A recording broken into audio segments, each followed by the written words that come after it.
That Christmas night, my family laughed like they were watching a comedy special, thinking I was only worth $200. But when I thanked my grandmother, she went pale. She squeezed my hand under the table and whispered that she had actually wired me $2 million. Right then, watching them eat turkey, I realized the money had not vanished. It had been diverted by the very people sitting next to me. My name is Stella Perry, and I have spent 34 years serving as the punchline to a joke I never agreed to participate in. If you looked at my life on paper, you would see a perfectly functional, independent adult. I pay my own rent in the city. I have a 401k. I work in risk management at a mid-sized firm where people respect my ability to spot discrepancies in a spreadsheet from across the room. But none of that matters when I cross the county line into Briar Hollow. To the people gathered around this mahogany dining table, I am simply Stella the screw-up, the black sheep, the one who requires managing. The air inside my mother's house was always thinner than the air outside, as if the oxygen had been sucked out to preserve the furniture. It was Christmas night, and the residence was staged like a magazine spread. My mother, Paula, had outdone herself. The garland on the banister was real balsam. The candles were beeswax, and the tension was so thick you could carve it with the silver knife sitting next to my untouched turkey. We were all there, playing our assigned roles in the family theater. There was Mason, my older brother, the golden boy who could burn down a building and be praised for the warmth of the fire. There was Brooke, my younger sister, the social butterfly whose entire personality was curated for social media engagement. And then there was me, sitting at the far end of the table near the kitchen door, the designated audience member for their success. But the most important person in the room was sitting to my right, my grandmother, Marjorie Dalton Maggs. As I called her, looked frail this year. Her skin was like parchment paper, translucent and delicate, and she seemed to shrink inside her heavy wool cardigan. Maggs was the only person in this bloodline who looked at me and saw a person rather than a project. Dinner had been a marathon of backhanded compliments. Paula had spent 20 minutes praising Brooke's bravery for buying a new house in this economy, followed by a pointed question to me about whether I was still renting that charming little shoebox downtown. I had learned long ago that defense was futile. In the Perry household, silence was the only shield that worked. Then came the main event. Paula clapped her hands together, the sharp sound cutting through the low hum of jazz playing on the speakers. "All right, everyone," Paula announced, her voice pitched an octave higher than natural. "Gifts. We are doing gifts before dessert this year. Mother, you go first." This was not a request. It was a command. Paula loved the ritual of public gifting because it established the hierarchy. It was never about generosity. It was about display. She gestured toward a small pile of envelopes on the sideboard. "Actually," Paula said, her eyes locking onto mine with a predator's focus, "let's start with Stella. Mother prepared something for everyone, but she wanted to make sure Stella got hers." My stomach tightened. I knew this setup. It was the annual humiliation ritual. The goal was to give me something visibly less than the others, wait for a crack in my composure, and then call me ungrateful if I showed a single micro-expression of disappointment. Last year, it had been a gift card to a grocery store while Mason got a set of golf clubs. The year before, a self-help book on budgeting while Brooke got diamond studs. Paula slid a cream-colored envelope across the polished wood. It stopped right in front of my water glass. "Go on, honey," Brooke urged, swirling her wine. "Open it." I looked at Grandma Maggs. She was staring at her plate, her hand trembling slightly as she gripped her napkin. She looked exhausted, almost sedated. I felt a surge of protective anger. They were using her to get to me. I picked up the envelope. It was light. I broke the seal with my thumbnail, keeping my face perfectly neutral. I was a professional. I dealt with fraud and risk for a living. I could handle a passive-aggressive Christmas present. I reached inside and pulled out the contents. It was 2 $100 bills. The silence in the room lasted exactly 1 second before the snickering started. It wasn't loud. Raucous laughter. It was worse. It was the polite, pitying chuckle of people who feel superior. "Oh, That is nice, Mason said, leaning back in his chair. Gas money for the drive home, right? Stell? Brooke covered her mouth, her eyes dancing with malicious glee. That is sweet, Grandma. It is good to help Stella out with the basics. Every little bit helps when you are situated like she is. Paula offered me a sad, tight smile. It is the thought that counts. Stella, don't be rude. $200 is a lot of money for some people. They were waiting for it. They were waiting for me to blush, to look down, to cry, or to snap back so they could call me unstable. They wanted the Stella show. I refused to give it to them. I took a breath, folded the two bills neatly, and placed them back in the envelope.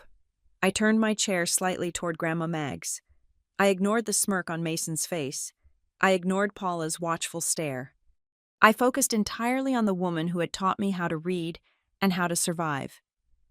Thank you, Grandma, I said, my voice steady and warm. I meant it. If Maggs had $5 to her name and gave me one, I would value it more than $1 million from Paula. I appreciate it, really. I reached out and gently covered her cold, trembling hand with mine. That was when the air in the room changed. Maggs did not smile back. She did not nod. Instead, her head snapped up. Her eyes, usually cloudy with age, suddenly sharpened into a terrifying clarity. The color drained from her face so fast she looked like a ghost. She gripped my hand back. Her grip was surprisingly strong, almost painful, like a person hanging off a cliff edge. 200, she whispered. The laughter at the table died down. But not completely. Paula was still smiling, reaching for the wine bottle. Yes, Mother, 200. You were very generous. Maggs ignored her daughter. She stared straight into my eyes, and I saw genuine terror there. No, Maggs rasped. Her voice was shaking, but the words were distinct. No, Stella, I did not give you $200. It is okay, Grandma, I soothed, thinking she was embarrassed by the small amount compared to what the others likely got. It is perfect. I love it. You do not understand, Maggs said, her voice rising, cracking with panic. She squeezed my hand so hard her knuckles turned white. I wired the money. I went to the bank. I wired $2 million to your account last Tuesday. The silence that followed was absolute. It was not the silence of confusion. It was the silence of a bomb that had just landed in the center of the table and was ticking down. I froze. I looked at the envelope in my hand. Then I looked back at Maggs. $2 million. Mother, do not be silly, Paula said. Her voice was sharp, cutting through the quiet like a whip. But I noticed something. She did not look at Grandma. She looked at Mason. You are confused. The doctor said this might happen. You are mixing up your numbers again. I am not confused, Maggs snapped, showing a flash of the iron will she used to have before she got sick. I sold the land in Montana. I wired the proceeds to Stella, all of it, $2 million. The temperature in the room seemed to drop 10 degrees. Mason cleared his throat loudly. Grandma, let's get you some water. You are talking crazy. There is no land in Montana anymore. That was sold years ago. I sold it last week, Maggs insisted, her chest heaving. She looked at me, pleading. Stella, check your phone. Check your bank. I sent it. I wanted you to have it all so you could get away from this. I sat there, paralyzed. My mind was racing. $2 million. Maggs had always told me she had put something aside for me, something she kept hidden from Paula's prying eyes, but I had assumed it was an old jewelry box or a few savings bonds. I looked around the table, and that is when I saw it. Usually, when an elderly relative starts talking nonsense at a holiday dinner, the family reaction is a mix of concern, pity, and embarrassment. You worry about their health. You look at each other with sad eyes. That was not what I was seeing. Paula was gripping the stem of her wine glass so hard I thought it would shatter. Her face wasn't sad. It was pale, ashen. She was breathing shallowly, her eyes darting between Maggs and the hallway, as if looking for an escape route. Brooke had stopped scrolling on her phone. She was staring at the tablecloth. Her jaw clenched tight. She looked like a child waiting to be scolded. And Mason was sweating. A single bead of perspiration was trickling down his temple. Despite the cool temperature of the room, they were not worried that Grandma was losing her mind. They were terrified that she was telling the truth. "I need to check something," I said, instinctively reaching for my purse where my phone was. "No," Paula practically shouted. She stood up, her chair scraping violently against the floor. "Stella, put the phone away. Can't you see you are upsetting her? This is exactly why we didn't want to talk finances tonight. Mother is clearly having an episode." "I am not having an episode," Mags cried out, tears starting to form in her eyes. "I signed the paper. Paula, you drove me. You drove me to the credit union." "I drove you to the doctor," Paula yelled back, her composure cracking. "My God, this is unbearable. Mason, help me get her to the guest room. She needs to lie down immediately." Mason shot up like a soldier obeying a drill sergeant. "Right. Come on. Grandma, let's go." They were moving too fast. They were trying to scrub the scene. They were trying to separate the witness from the investigator. I stayed seated, my hand still resting on the table next to the envelope with the $200. My brain, trained to analyze fraud patterns and identify theft at Arkstone Meridian Group, finally kicked into gear. I stopped being the daughter and started being the analyst. I looked at Mason as he rounded the table to grab Grandma's arm. As he reached out, his suit jacket sleeve rode up. Glinting under the chandelier light was a watch. It was not just a nice watch. It was a Patek Philippe Nautilus. I knew that watch. I had investigated an insurance claim involving one 3 months ago. The retail price was somewhere around $130,000. Mason worked in consulting, a job title that mostly involved borrowing money from Paula and talking about deals that never closed. He had been complaining about his credit card debt at Thanksgiving. My eyes shifted to Brooke. She was still staring down, nervously twisting her napkin. Outside, in the driveway, sat her new Range Rover. She had made a point of bragging about it when she arrived. "Paid cash," she had said, flipping her hair. "Finally had a good quarter with the design firm."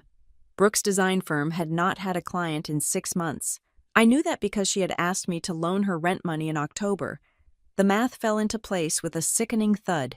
$2 million wired, $200 received, a sudden luxury watch, a cash-bought luxury SUV, and a grandmother being gaslit into believing she was senile. It was not a mistake. It was not a banking error. The money had not disappeared into the ether. It had been intercepted. They had eaten my future. They had carved it up like the turkey sitting in the center of the table, and now they were wiping the grease off their chins while laughing at me for being hungry. "Get off me!" Mag shouted as Mason tried to hoist her up. "Mason, be gentle," I said. My voice was low, but it had a steel edge to it that I had never used in this house before. Mason froze. He looked at me. For the first time in his life, he didn't look at me with contempt. He looked at me with fear. "We are just taking her to rest." "Stella," Mason stammered. "She is confused." "Is she?" I asked. I picked up the envelope with the $200 and tapped it against the table. The sound was rhythmic, like a judge's gavel, because she seems pretty specific about the amount. "Mason, $2 million is a very specific number to invent." "Don't start, Stella," Paula hissed, coming around to grab Mags's other arm. "Do not make this about you. You always ruin Christmas." "I am not ruining anything," I said, standing up slowly. I did not scream. I did not flip the table. I did not cry. I looked at the watch on Mason's wrist, and then I looked directly at the keys to the Range Rover sitting by Brooke's plate. I smiled. It was not a nice smile. "I am just saying thank you," I continued, my eyes locking on Paula's terrified face. "Grandma wanted to give me a gift, and I think she did. I think she gave me the most interesting gift I have ever received." "What are you talking about?" Paula demanded, her voice shrill. "Clarity," I said. I pocketed the $200. "Take her to lie down," I said, stepping back to let them pass. "I will be right here. I am not going anywhere." As they hurried Mags out of the room, the old woman looked back over her shoulder at me, her eyes desperate. I gave her a small, imperceptible nod. I needed them to leave the room. I needed them to think they had contained the situation. Because the moment they left the room, the dining table became a crime scene, and I was the lead investigator. And I had a feeling that if I looked closely enough at the paperwork scattered on the sideboard, or the notifications on the phones they had carelessly left on the table, I would find the first thread. They thought the $200 was a joke. They didn't realize it was evidence. I looked at the half-eaten feast. The checkmate wasn't going to happen tonight. Tonight was for gathering intelligence.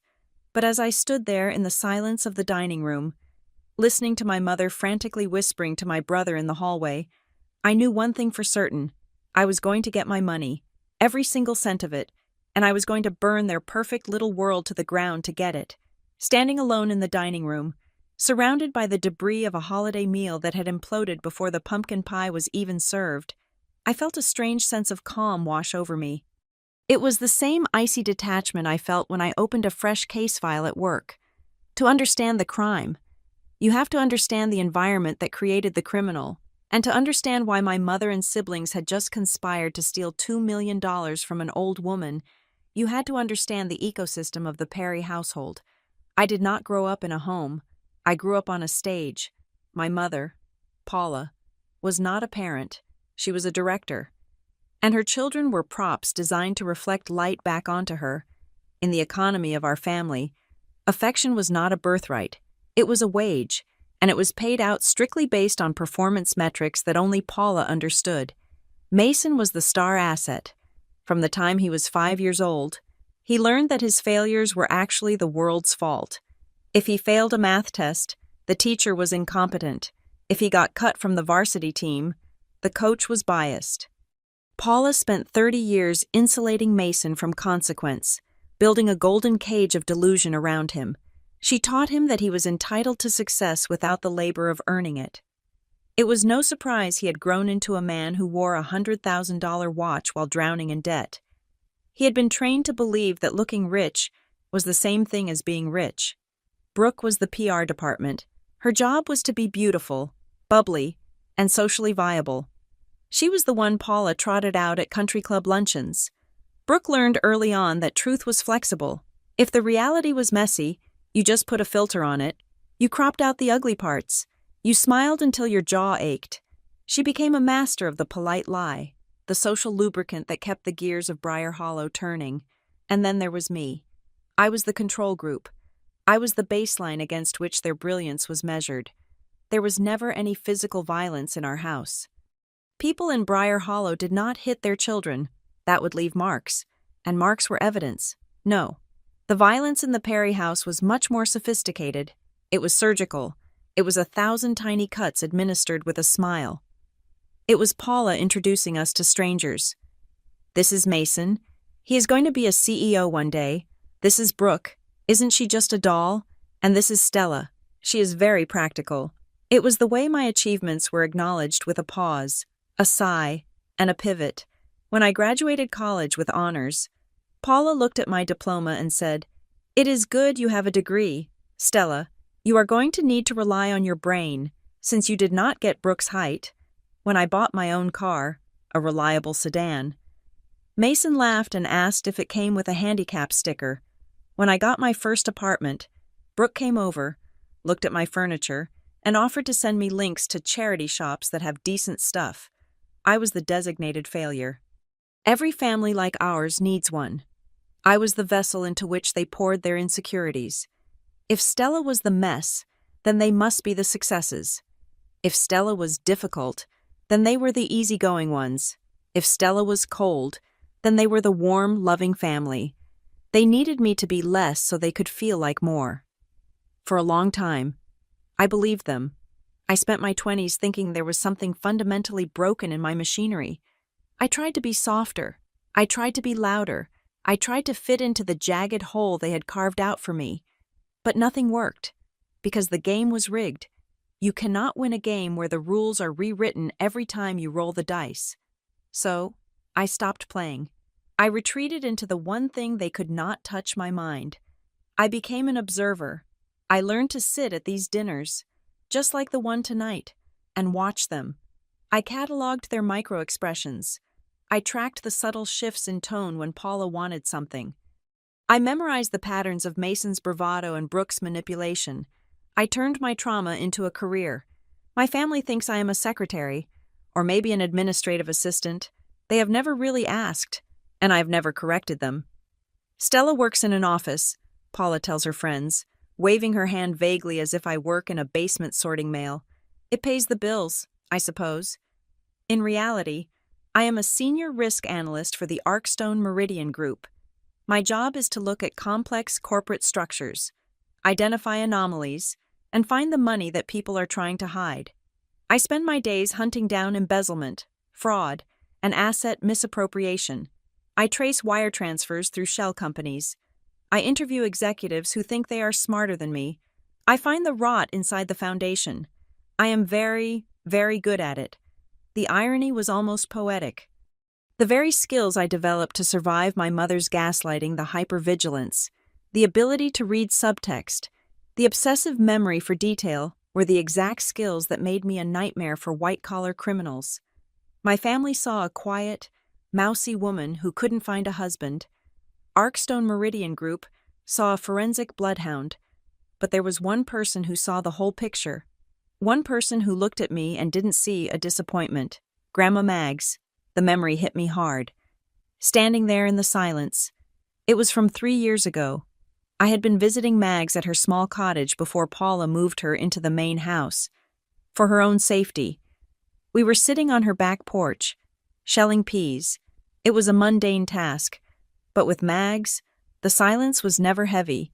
It was companionable.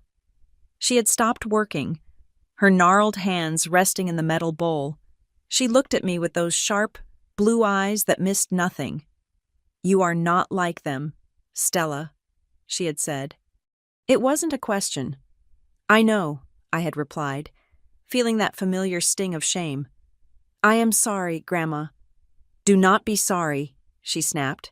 Surprising me, she reached out and grabbed my wrist. "You listen to me. Being a Perry is a curse. They are vampires. Stella, they feed on appearances. They feed on each other. But you are different. You are solid. You are real." She had leaned in close, her voice dropping to a conspiratorial whisper. "They think you are weak because you do not fight them," she said. "But I see you. I see you watching. You are biding your time. You are the only one of them who knows how to survive without sucking the life out of someone else."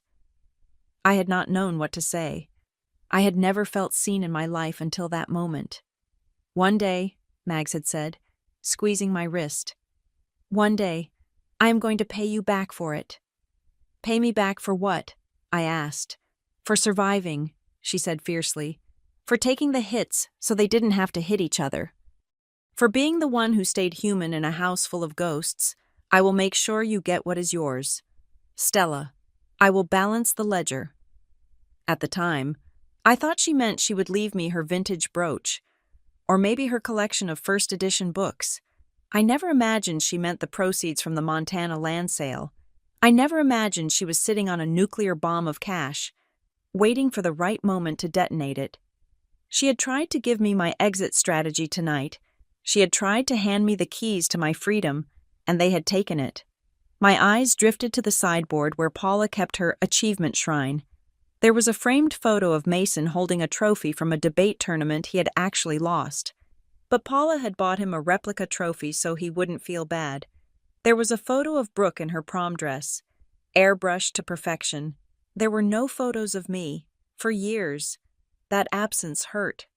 But tonight, looking at the empty space where my face should have been, I felt a surge of power.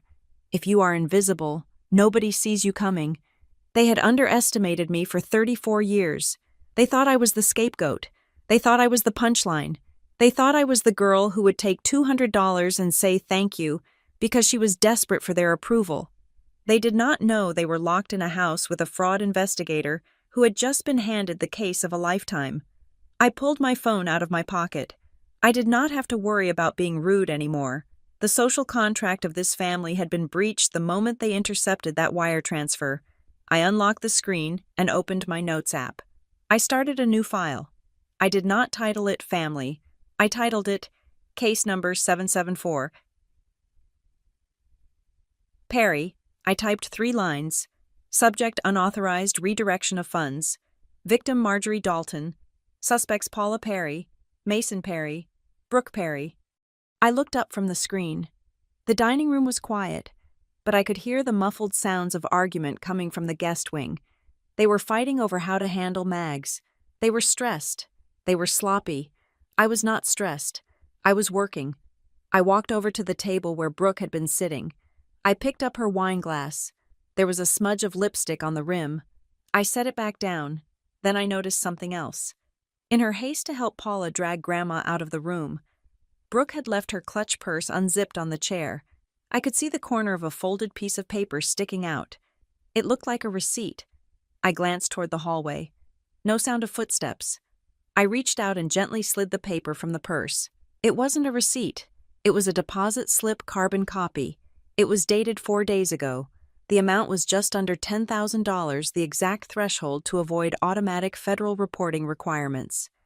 I took a photo of it, slid it back exactly as I found it, and stepped away. The scapegoat was dead.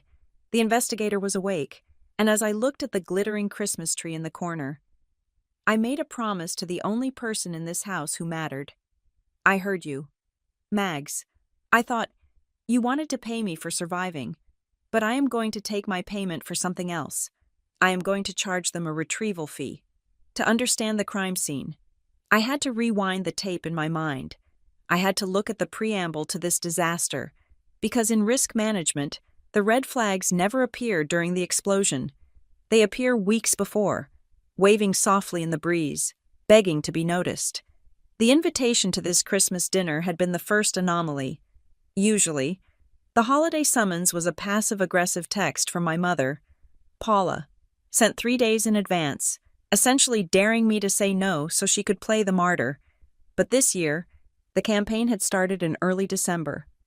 Paula had called me, actually called, with her voice, not a text, and her tone was dipped in saccharin. She talked about healing and new beginnings. She mentioned that Mason was finally settling down and that Brooke was dying to see me. Then came the follow-up from Brooke. My sister never texted me unless she needed money or a designated driver. Yet, 2 days before Christmas, she sent me a message with a string of heart emojis. Please make sure you come on time. We want the whole family together for the gifts. It is going to be a moment. A moment. That was the specific word she used. Not a memory. A moment. In the vocabulary of the influencer generation, a moment is something staged for consumption. It is content, now. Standing in the hallway while my family wrestled my grandmother into the back bedroom, I replayed my arrival. I realized I had walked onto a set. When I had first entered the house that evening, the lighting had been meticulously adjusted. But it was the technology that should have tipped me off. I had noticed Brooke's phone propped up against a crystal vase on the sideboard, the lens facing the dining chair I was assigned to. At the time, I thought she was just lazy. Then I saw Mason's phone balanced on the mantel, also angled toward the table. Just capturing the ambiance, Paula had chirped when I asked. Time-lapse video. It is the trend. It was not a time-lapse. They were multiple camera angles. They had set up a perimeter. They wanted high-definition footage of Stella Perry opening an envelope containing $200. They wanted my face cracking. They wanted the tear. They wanted the outburst. They had likely planned to send the video to the extended family group chat with a caption about how ungrateful and unstable I was, further cementing my role as the family pariah, while they sat on a pile of stolen millions. It was a setup, a calculated, premeditated production. I moved quietly toward the kitchen.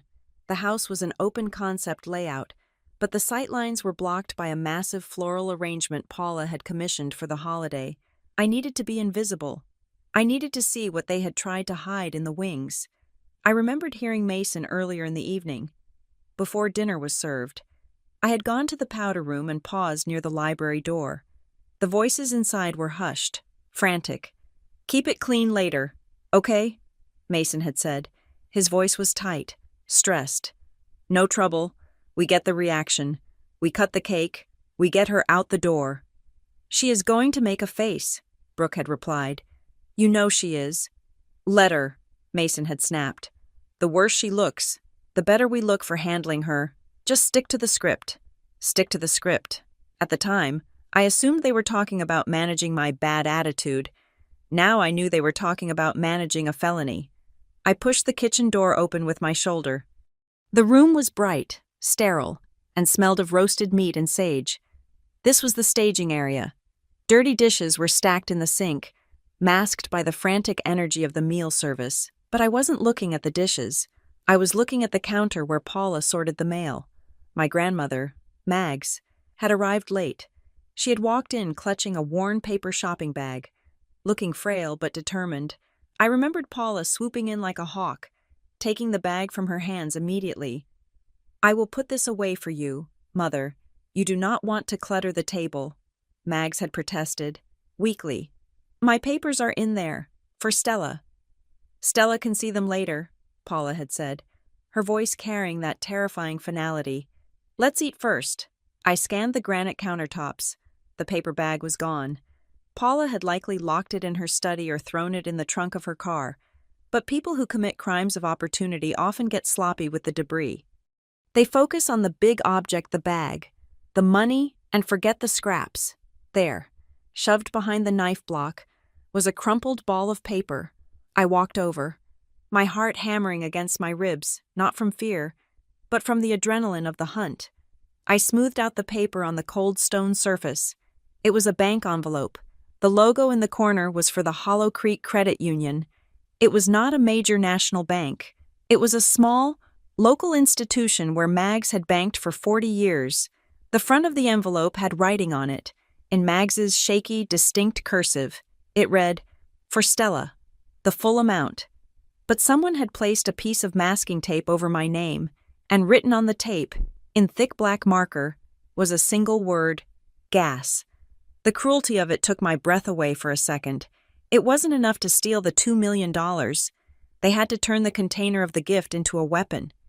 They had taken the envelope meant to change my life, taped over my identity, and reduced it to gas money. Then I saw the other piece of paper. It was lying flat near the toaster, half covered by a linen napkin. I lifted the napkin. It was a carbon copy of a transaction receipt, the kind you get when you ask a teller to print out your balance. It was dated today. Balance $2,400. This was Mags's checking account. The wire transfer confirmation was missing.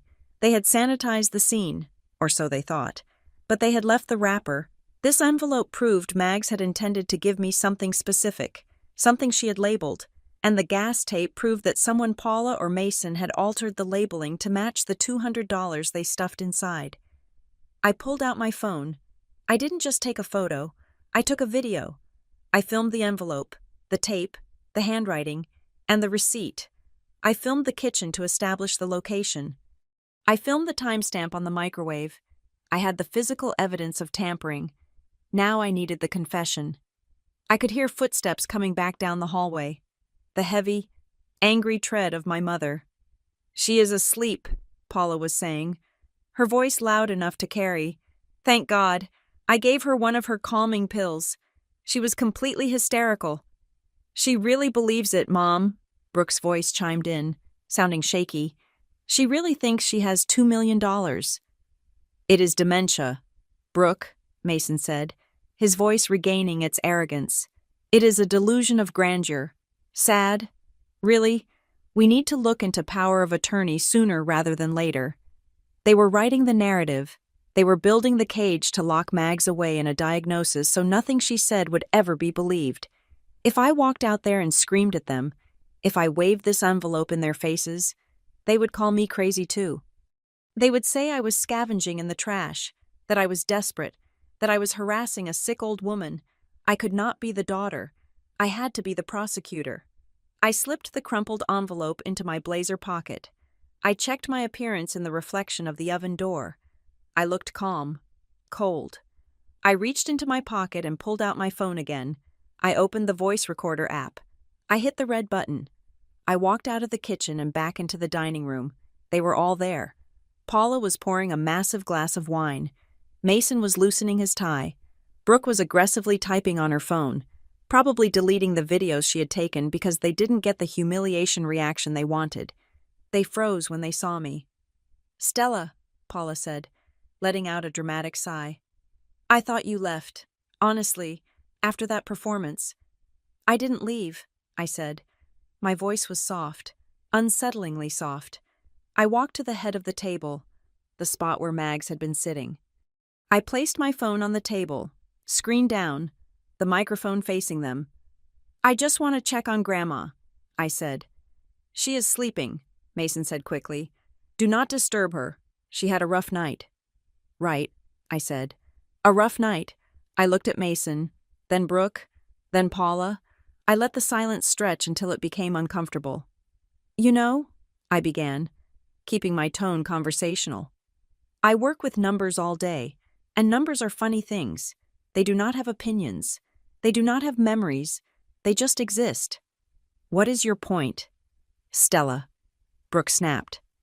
"We are tired." "My point," I said, leaning forward slightly, "is that 2 million is a very hard number to hallucinate. It is specific. It implies a transaction, a sale, perhaps land." Paula's glass hit the table with a little too much force.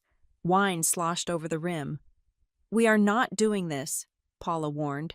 "I will not let you take advantage of your grandmother's confusion to extort money from us." "Extort." I repeated the word, tasting it. "That is a legal term. Mother, be careful with it." I walked around the table, trailing my hand along the backs of the chairs. "Grandma said she wired the money," I said. "You say she didn't? One of you is lying, and since Grandma Mags has never told a lie in her life, and you three—" I gestured vaguely at the room, at the expensive watch, at the keys to the Range Rover. "You three have a history of creative accounting." "Get out," Mason said. Standing up, he tried to look menacing, but he just looked like a man in a suit he couldn't afford. "Get out of this house, Stella." "I will," I said. "But first, I want you to tell me exactly what happened at the bank. I want to hear the story. If it is just dementia, it should be easy to explain. Right? Who drove her? Who spoke to the teller? Who signed the slip?" The room went dead silent.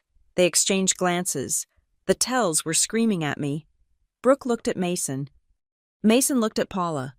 Paula looked at the hallway where Mags was sleeping. It was the triangle of guilt. They were checking to see who had the best lie ready.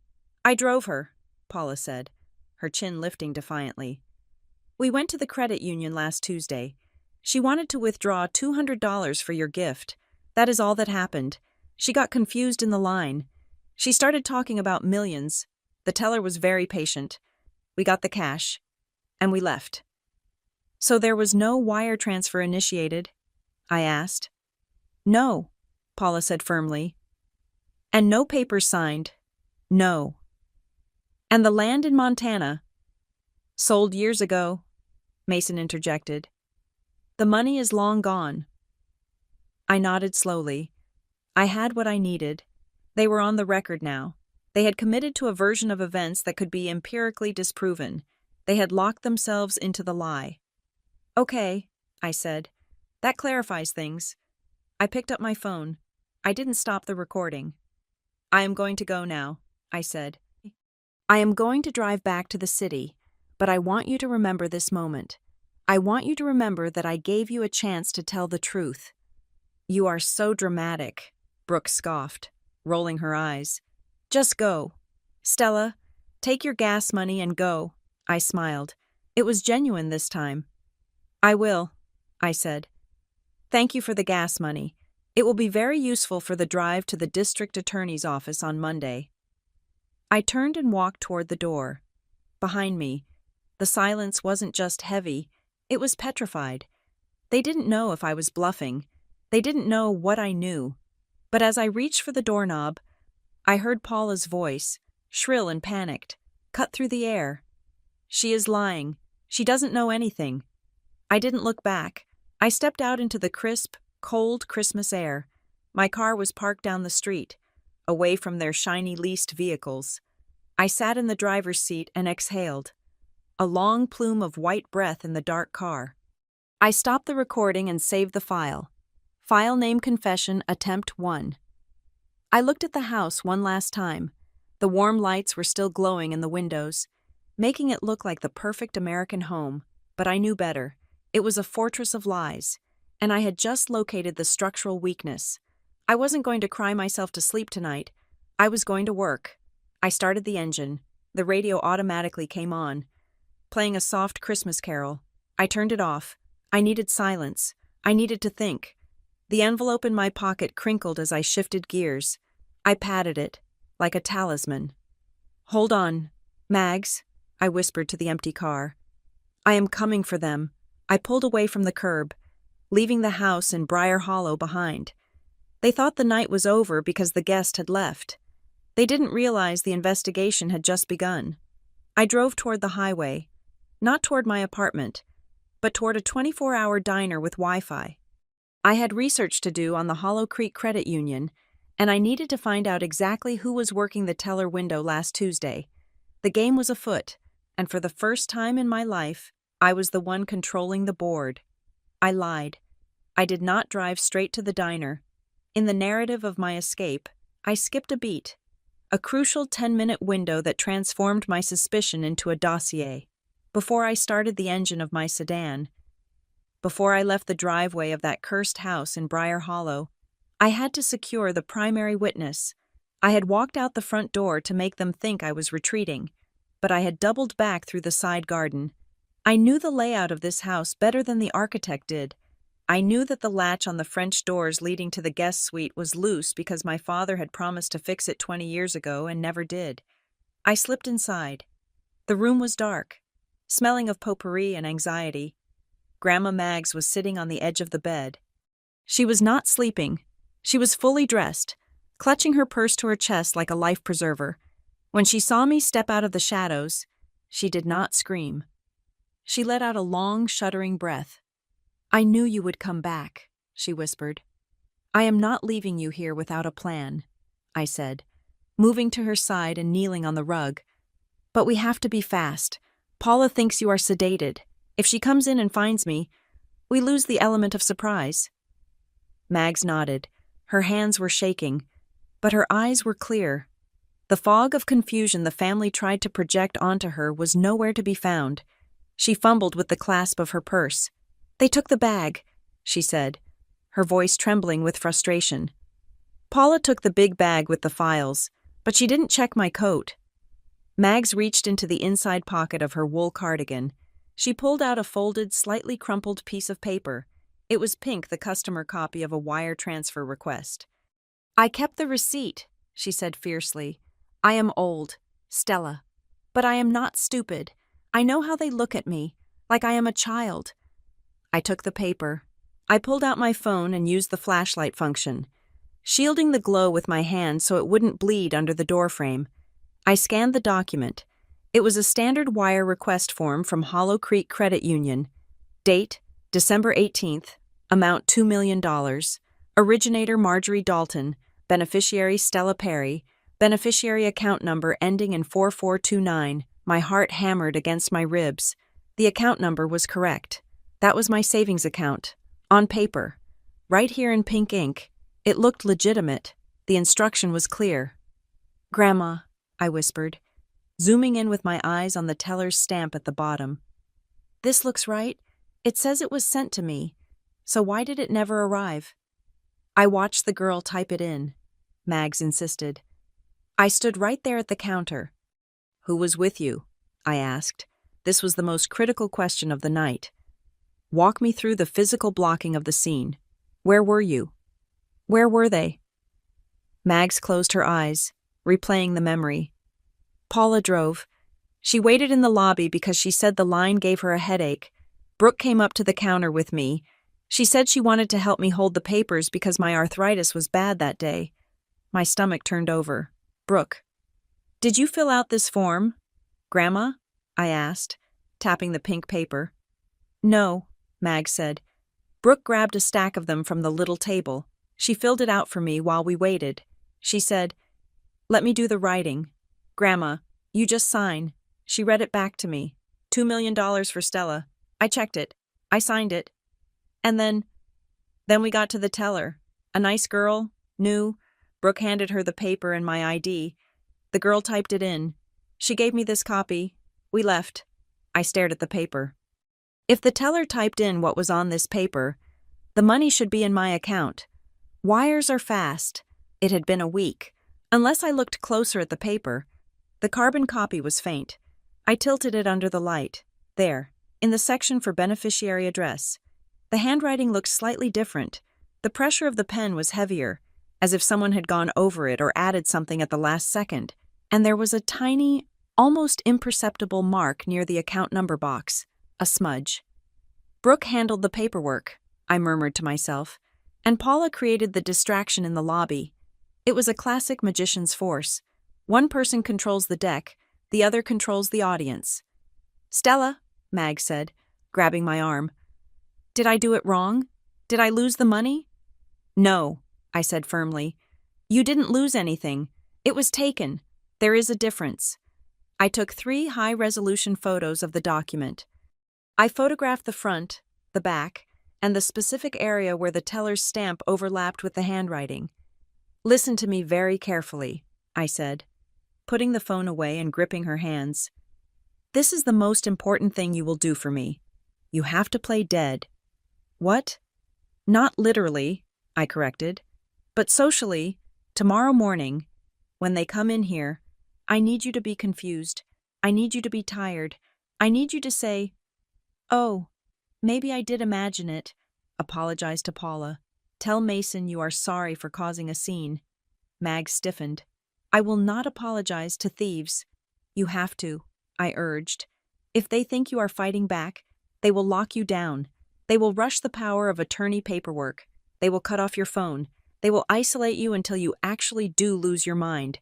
But if they think you are broken, if they think they won tonight, they will get lazy. They will get sloppy. And that is when I will catch them." Mags looked at me for a long moment. Then, slowly, a gleam of understanding entered her eyes. She was a Dalton. She knew how to play the long game. "I will be a ghost," she whispered. "I will be so frail they will forget I am in the room." "Good," I said. "Do not call me. Do not text me. I will handle everything from the outside. Trust me." I kissed her forehead. Her skin felt like dry paper, but underneath, I could feel the pulse of a fighter. "I love you, Stella," she said. "I love you too.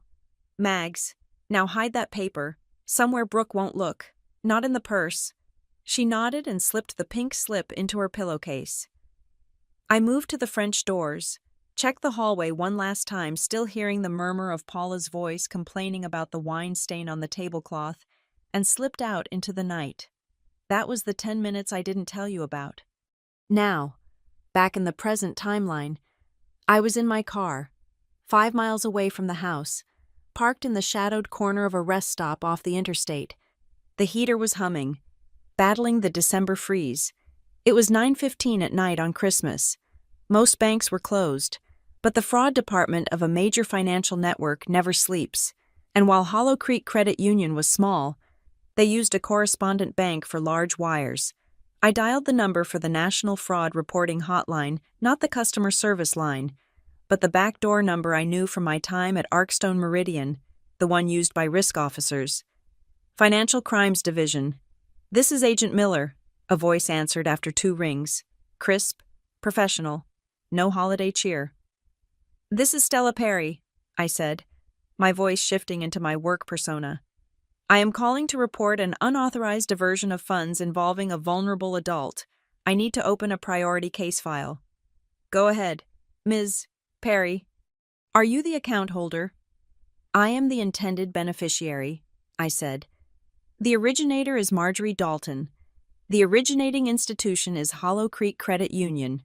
The wire amount is $2 million. Date of execution, December 18th.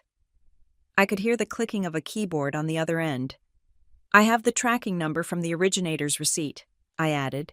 reading the sequence of numbers from the photo I had just taken. "One moment," Agent Miller said. The silence stretched for 30 seconds. "Okay.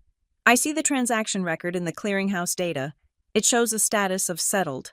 "Settled to where?" I asked. "Because it is not in my account." "Verification questions first," Miller said. He ran me through the standard identity checks. I answered them mechanically. "Okay, Ms. Perry," Miller said, his tone shifting. He sounded confused. "I am looking at the metadata for this wire. It was initiated at 10:14 in the morning on the 18th. "Yes," I said. "That matches the receipt. However," Miller continued, "there is a flag on the routing instruction. It looks like an amendment was filed at 10:16. "An amendment." I sat up straighter. 2 minutes later. "Yes, it appears the originating officer, the teller, entered the wire instructions as per your receipt. But then, 2 minutes later, a correction was entered manually. The beneficiary name was changed from Stella Perry to, let me see here, SP Holdings, LLC. SP Holdings," I repeated, the bile rising in my throat. "Stella Perry Holdings, no. That was too clumsy. Does it list the beneficial owner of the LLC?" "I cannot disclose that without a subpoena," Miller said. "But the destination account is not yours. It is a business account at a different regional bank." "The amendment," I pressed, my mind racing. "Who authorized it?" "The system log shows it was authorized by the same teller ID, likely under an error correction protocol. Usually, that happens if a customer says, 'Oh, I gave you the wrong account number.'" Right before the button is pushed, I closed my eyes.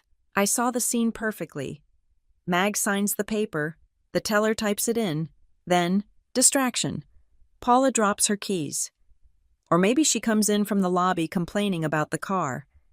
And in that moment of confusion, while Mags is looking at Paula, Brooke says to the teller, "Oh, sorry, Grandma forgot. It is actually for her business account. Here is the LLC info." And because Brooke is the granddaughter, and she has been helping the confused old lady with the forms, the teller, the new girl, just fixes it. She amends the name.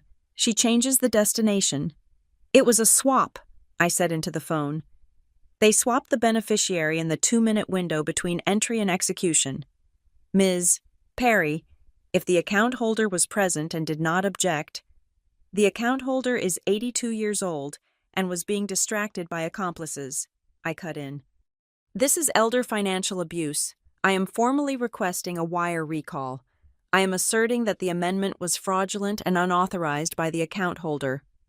"That is a serious accusation," Miller said. "If we initiate a recall based on fraud, we freeze the funds at the receiving bank. If you are wrong, you could be liable for damages." "I am not wrong," I said. "Freeze it. Flag the receiving account for money laundering review, and flag the teller ID at Hollow Creek for internal audit. I want to know if that teller has a relationship with anyone named Brooke Perry or Mason Perry." There was a pause. "I can flag the transaction for review," Miller conceded, "but a full freeze requires a police report or a signed affidavit from the originator. You will have the affidavit by 9 Monday, I promised. Just put the flag on it. Do not let that money move again. If it hops to an offshore account, it is gone." "Flag is in place," Miller said. "Case number is 4992 Alpha. Anything else?" "One more thing," I said. "The receiving entity, SP Holdings, LLC. Can you at least tell me the state of incorporation?" "Delaware," Miller replied. "Of course it is," I muttered, the black hole of corporate anonymity. I hung up the phone. My hands were gripping the steering wheel so hard my knuckles were white. It was worse than I thought. This wasn't just Paula bullying Mags into signing a check. This was a sophisticated, multi-step bank fraud. They had incorporated a shell company with initials that matched mine, SP, so that if anyone glanced at the paperwork quickly, Stella Perry and SP Holdings would look similar enough to pass a casual inspection. They had planned this for weeks, maybe months. "SP Holdings," I said aloud to the empty car. "Sierra, Papa, Mason's middle name was Samuel. Paula's middle name was Patrice. Samuel, Patrice, Spee. It was arrogant. It was sloppy. It was exactly the kind of cleverness a man like Mason would think was brilliant. I put the car in drive. The diner was still 5 miles away, but I wasn't hungry anymore. I was fueled by a cold, hard rage. I had the receipt. I had the confession of the amendment. I knew the mechanism of the crime. Now I just needed to tighten the noose before they realized I had the rope. I merged onto the highway, the red taillights of the cars ahead of me looking like a river of blood. They thought they had erased my future with a 2-minute keystroke correction. They were about to learn that in my line of work, the amendment is where the devil lives, and I was coming to collect him. The notification light on my phone started blinking at 7:15 in the morning. It was an aggressive, pulsating green that seemed to demand attention. I was sitting in the corner booth of the 24-hour diner where I had spent the night, nursing my 4th cup of black coffee and watching the sun bleach the gray sky over the interstate. I picked up the phone. A new group chat had been created. Subject, the Perry family circle, members Paula, Mason, Brooke, Stella. The first message was from my mother. It was a masterclass in revisionist history. Paula. Good morning, everyone. I hope we can all take a breath today. Last night was very emotional for Grandma, and I think we all let our stress get the better of us. Let's focus on healing. Grandma is confused, but she is safe. Mason agreed. We need to be a united front. No more upsetting her with wild theories. Brooke, love you guys. Stella. Maybe you can come by later for brunch. Grandma was asking for you. Let's just be normal. I stared at the screen. Normal? In their dictionary. Normal meant compliant. It meant silence. They were terrifyingly efficient. In less than 8 hours, they had pivoted from panic to containment. They were circling the wagons, and they wanted me inside the circle where they could watch me, not outside where I could throw stones. I did not reply immediately. In a negotiation, silence is leverage. I let them sweat for 20 minutes. Then, my phone rang. It was Paula. I cleared my throat, pitching my voice to sound tired and contrite. I needed to be the daughter they expected, the one who craved approval more than justice. I slid the green icon to answer. Hello. I sounded small, weak. Stella, Paula said, and her voice was trembling.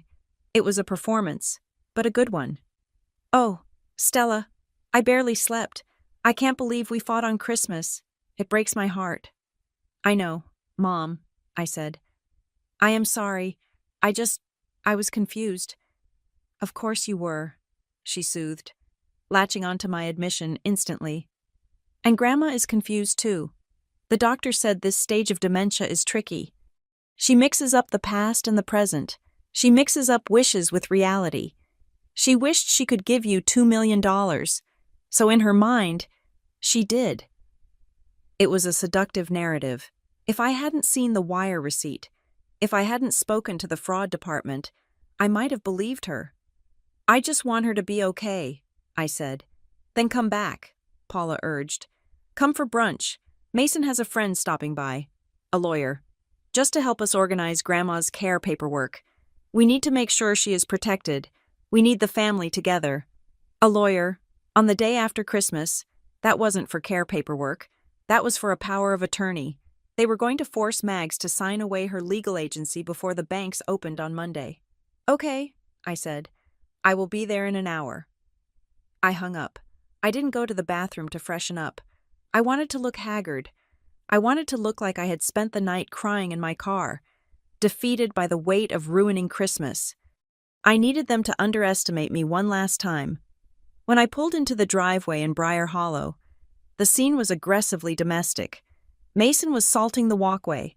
Brooke was shaking a rug on the porch. It was a tableau of suburban responsibility.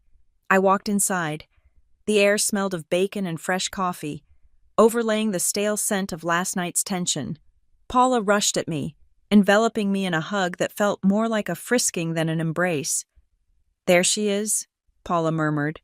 My girl. She led me into the living room. Mags was sitting in her favorite armchair by the fireplace. She looked smaller than she had last night. They had dressed her in a soft beige tracksuit that made her look institutional. Her hands were folded in her lap. When she saw me, her eyes widened. But she didn't speak. She remembered the plan. Play dead. Sitting on the sofa opposite her was a man I didn't recognize. He was wearing a suit that was too shiny and a watch that was too big. He looked like the kind of lawyer who advertised on the back of a bus. "Stella, this is Brent," Mason said, walking in from the kitchen with a coffee pot. "He is an old friend from college. He is helping us with the estate planning." "Nice to meet you," Brent said, not standing up. He tapped a thick stack of documents on the coffee table. "We are just trying to get everyone on the same page regarding Mrs. Dalton's long-term care." I sat down on the ottoman, positioning myself lower than everyone else. Submissive body language. "What does that mean?" I asked, looking at Mags. "It means Grandma needs help making decisions," Brooke said, perching on the arm of the sofa. "Financial decisions, medical decisions. We need to assign a power of attorney so Mom can handle the bills without dragging Grandma to the bank every week." "Like last week?" I asked innocently. The room froze for a fraction of a second. "Exactly," Paula said quickly. "It was so stressful for her." "We want to avoid that." Brent uncapped a fountain pen. "It is a standard durable power of attorney. It grants Paula Perry and Mason Perry co-signatory rights on all assets. It is just a safety measure." I looked at the document. It wasn't a safety measure. It was a master key. If Mag signed that, they could legally retroactively approve the fraudulent wire transfer. They could claim they moved the money to protect it. I reached into my pocket and turned on the recorder. "Grandma," I said softly, looking at Mags, "do you want to sign this?" Mags looked at Paula, then at Mason. She played the part perfectly. She looked terrified. I don't know. Is it for the best?" "It is for the best, Mother," Paula said firmly. "Just sign it, and we can have breakfast." "I am just confused about one thing," I said, keeping my voice wavering. I turned to look at Brooke. If Grandma is so confused that she needs legal protection, how did she manage to wire money last week, or not wire it? I am still trying to understand the $200 versus the $2 million. "Oh my God. Stella," Brooke groaned. "Drop it. She didn't wire anything. It was a mistake." "But I saw a receipt," I lied. I hadn't shown them the receipt yet. I was fishing. "I saw a pink paper in her bag last night before Mom took it. It looked like a wire receipt." Paula's eyes darted to Mason. Mason's jaw tightened. "You saw a deposit slip," Mason corrected smoothly. "She was depositing her pension check. You are misremembering." "Maybe," I said, scratching my head. "But if she was just depositing a check, why did she tell me she sent $2 million? That is such a specific number. And why did the bank envelope say gas on it?" "She is senile," Brent barked, losing his professional veneer. "Look, the woman doesn't know what day it is. That is why we are here. To stop her from making up stories." "I just want to be sure," I pressed, looking at Brooke. "Because if she did try to send it, and it didn't arrive, then the bank made a mistake. And if the bank made a mistake, we should call them, right? We should call the police and report the missing money." "No." The word exploded out of Brooke's mouth. "Why not?" I asked, widening my eyes. "If there is no money, there is no harm in checking. Unless," I let the word hang there. "Unless," Brooke cracked. She was tired, she was hungover, and she was sick of my stupidity. "There is no point calling the bank." "Stella," Brooke snapped, "because the big transaction was already handled. It is done. It is in the holding company where it belongs." The silence that followed was heavy enough to crush bones. Brooke clamped her hand over her mouth. Her eyes went wide. She realized what she had said. "Handled?" I repeated, my voice dropping the waver. "What holding company? Brooke?" She means the estate holding," Mason stammered, stepping in front of his sister. "For the future, for the taxes." "So the money does exist," I said. $2 million exists, and you moved it into a holding company, SP Holdings. Perhaps—" Paula's face went white. How do you know that name? Because I do my job, Mother, I said. I investigate fraud.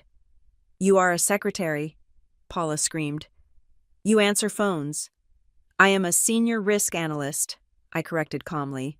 And I know that you amended a wire transfer 2 minutes after it was authorized. I know you changed the beneficiary, and Brooke just admitted it. It doesn't matter, Brent the lawyer sneered, leaning forward. It doesn't matter what you know. She is incompetent. If she signs this paper today, we have control. We can ratify any past transaction, and she is going to sign it. He pushed the paper toward Mags. Sign here, Mrs. Dalton. Now. It was a threat. The air in the room was violent. Mason took a step toward the chair, his physical presence looming over Grandma. Sign it, Grandma, Mason said, his voice low and dangerous. Stop the drama. Sign it. Mags looked at the pen, then she looked at me. I nodded. Drop the act. Mags. Mags sat up straight. The slump vanished from her shoulders. The cloudiness vanished from her eyes. She looked at Mason with a gaze so withering he actually took a step back. No, Mags said. What did you say? Paula hissed. I said no. Mags repeated, her voice clear and strong. I will not sign anything, not without my person. We are your people, Paula shouted, throwing her hands up. We are your family. Who else do you have? This ungrateful girl who is trying to send us to jail? She is my granddaughter, Mags said, but she is not my person. Not for this. Mags reached into the pocket of her tracksuit. She pulled out an old, flip-style cell phone, not the smartphone Paula monitored. A burner phone.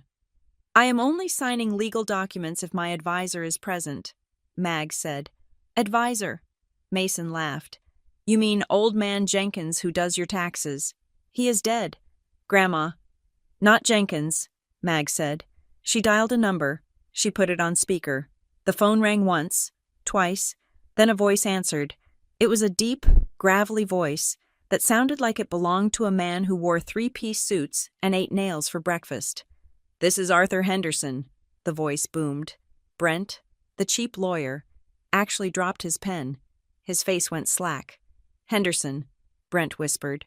Arthur Henderson, the senior partner at Henderson, Klein, and Vane. Hello, Arthur, Mags said pleasantly. It is Marjorie. Marjorie, the man on the phone said, his tone softening with respect. Is it happening? Yes, Mags said. They are all here. They have a paper they want me to sign. They admitted to moving the funds to a holding company. Excellent, Arthur Henderson said. I trust you are safe.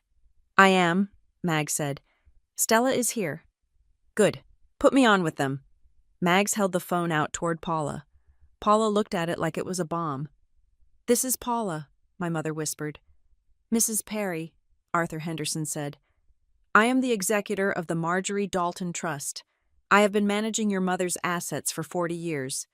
The land sale in Montana was conducted under my direct supervision, and the instruction to wire the proceeds to Stella Perry was drafted in my office. But she is incompetent, Paula stammered. She doesn't know what she's doing.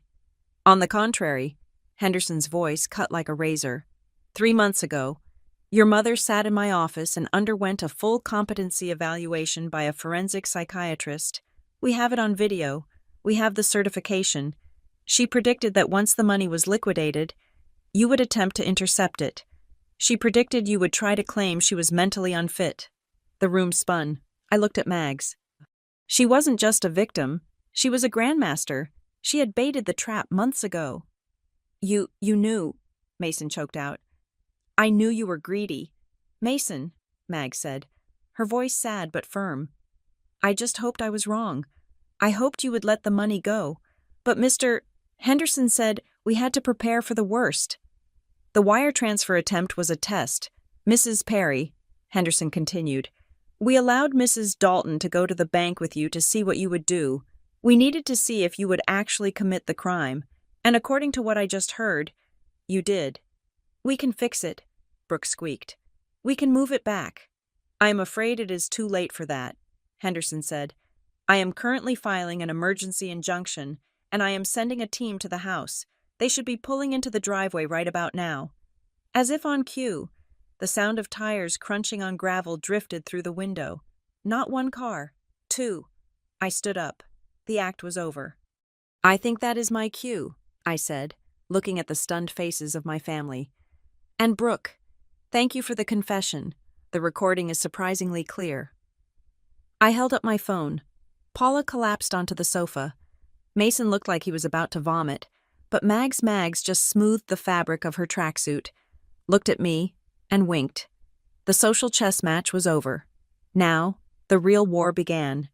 The adrenaline crash hit me about an hour after the confrontation in the living room, but I did not have the luxury of resting. The war had moved from the emotional battlefield of my mother's carpeted floor to the cold, hard logistics of forensic accounting. I was sitting in the back of Arthur Henderson's town car, which was parked like a black monolith in the driveway of the Perry estate. Mags had been whisked away by Arthur's private nursing team to a secure location, a hotel suite in the city where my mother could not badger her into submission. I stayed behind, not to reconcile, but to retrieve my laptop from my car and meet with Arthur's lead investigator, a man named Silas. Silas handed me a tablet. On the screen was a dossier that explained 60 years of silence. The Montana land, Silas said, his voice gravelly. It was not just a plot of dirt. It was mineral-rich acreage your grandfather bought in the 50s. Mags kept the deed in a safety deposit box that Paula did not know about. I scrolled through the documents. Mags had sold the land 3 weeks ago to a conservation group. The sale price was exactly $2,400,000. After taxes and fees, the net wire amount was just over $2 million. She told me why she did it, Silas said, looking out the window at the house where my brother and sister were likely shredding documents. She told me that for 30 years, she watched the family chip away at you. She said she could not stop the emotional cuts, but she could provide the bandage. She wanted you to have "fuck you money," Ms. Perry. That was her exact term. I felt a lump in my throat. Fuck you money. It was the most beautiful gift anyone had ever given me. It wasn't just cash. It was autonomy. It was the ability to walk away from Briar Hollow and never look back. But they had stolen my exit. Let's look at the mechanism, I said, pushing the emotion aside.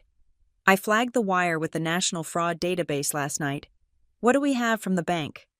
Hollow Creek Credit Union is cooperating, Silas said. Once Henderson threatened them with a negligence lawsuit for allowing an elder to be coerced. They opened the digital vault. Look at this. He tapped the screen. A call log appeared. On the morning of the wire transfer, at 10:15, a call was received by the credit union's verification line.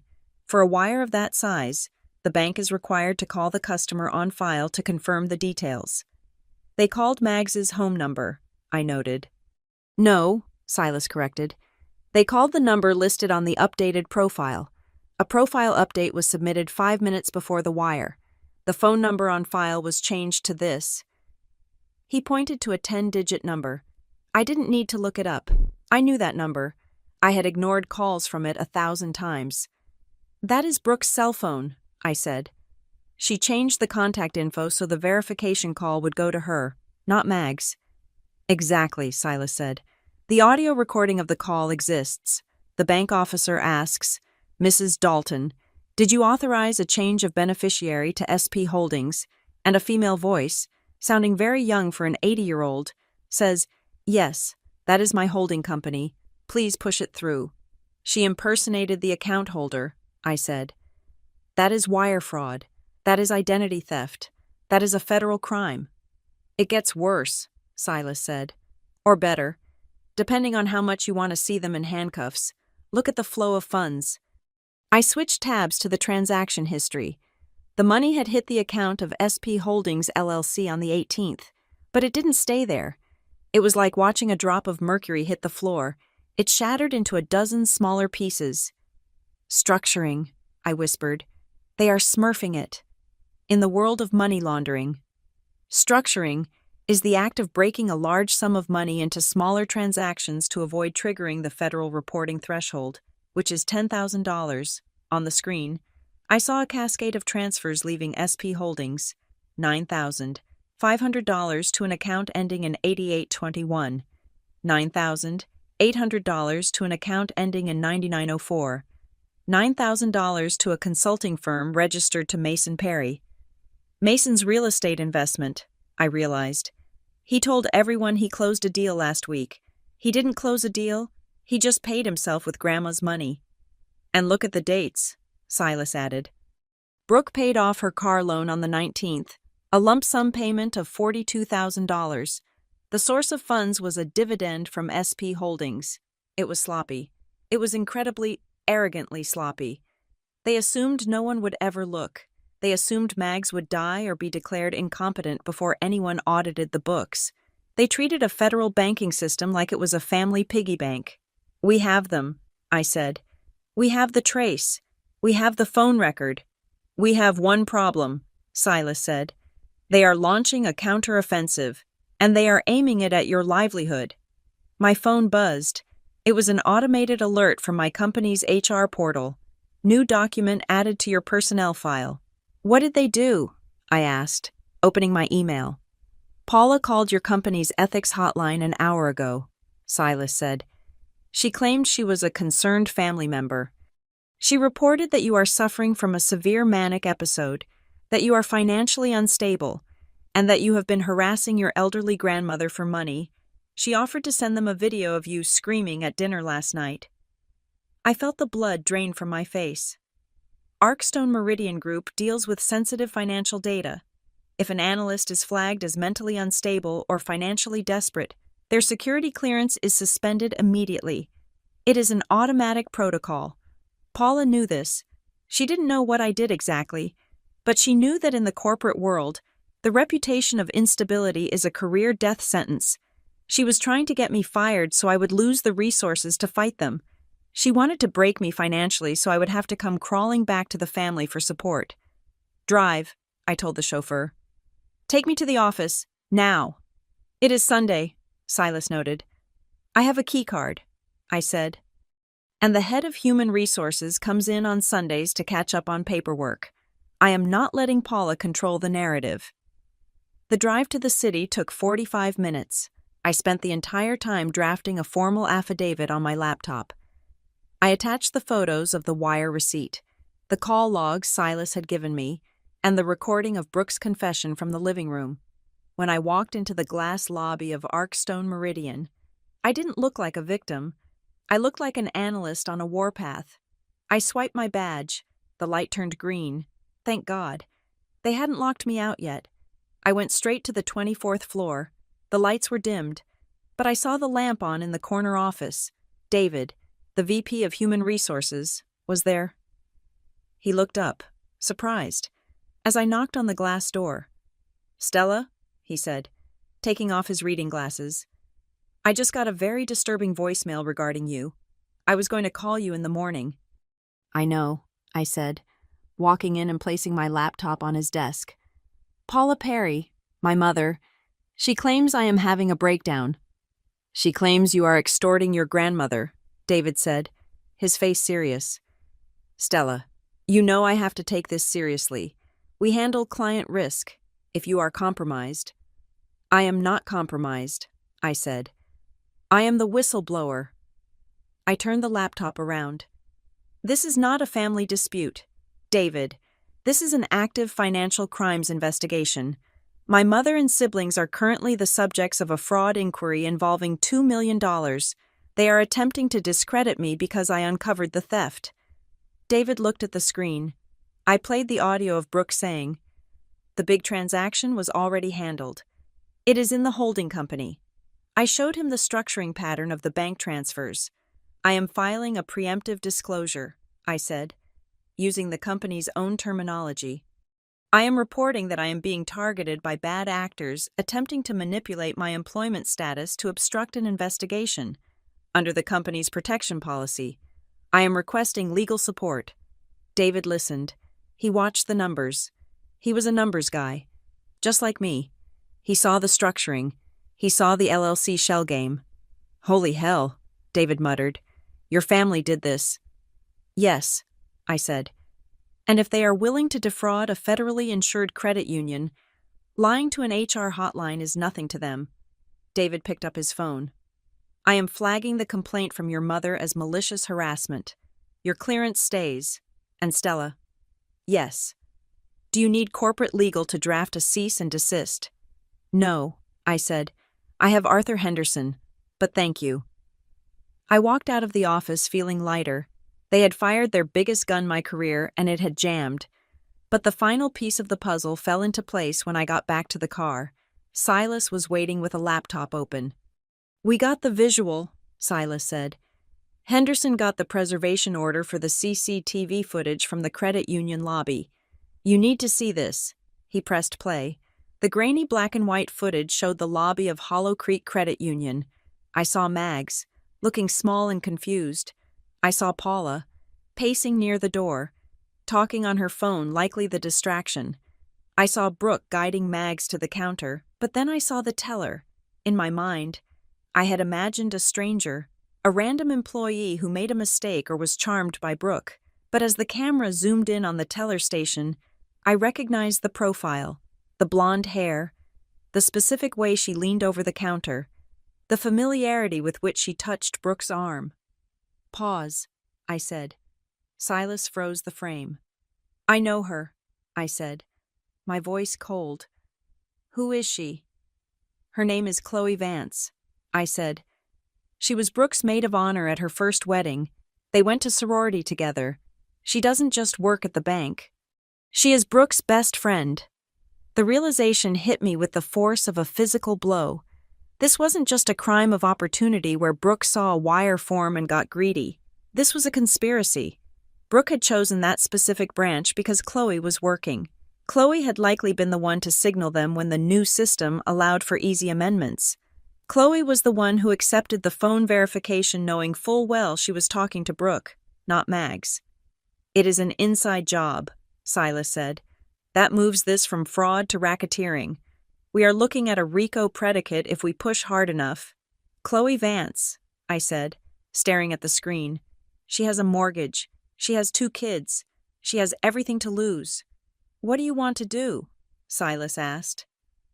I looked at the image of my sister and her friend laughing while my grandmother signed away her life savings in the foreground. Brooke thinks she is protected because she is family, I said. She thinks I won't send her to jail. But Chloe is just a friend, and friends flip when they see the indictment coming. I closed the laptop. We are not going to arrest Brooke, I said. Not yet. We are going to break Chloe.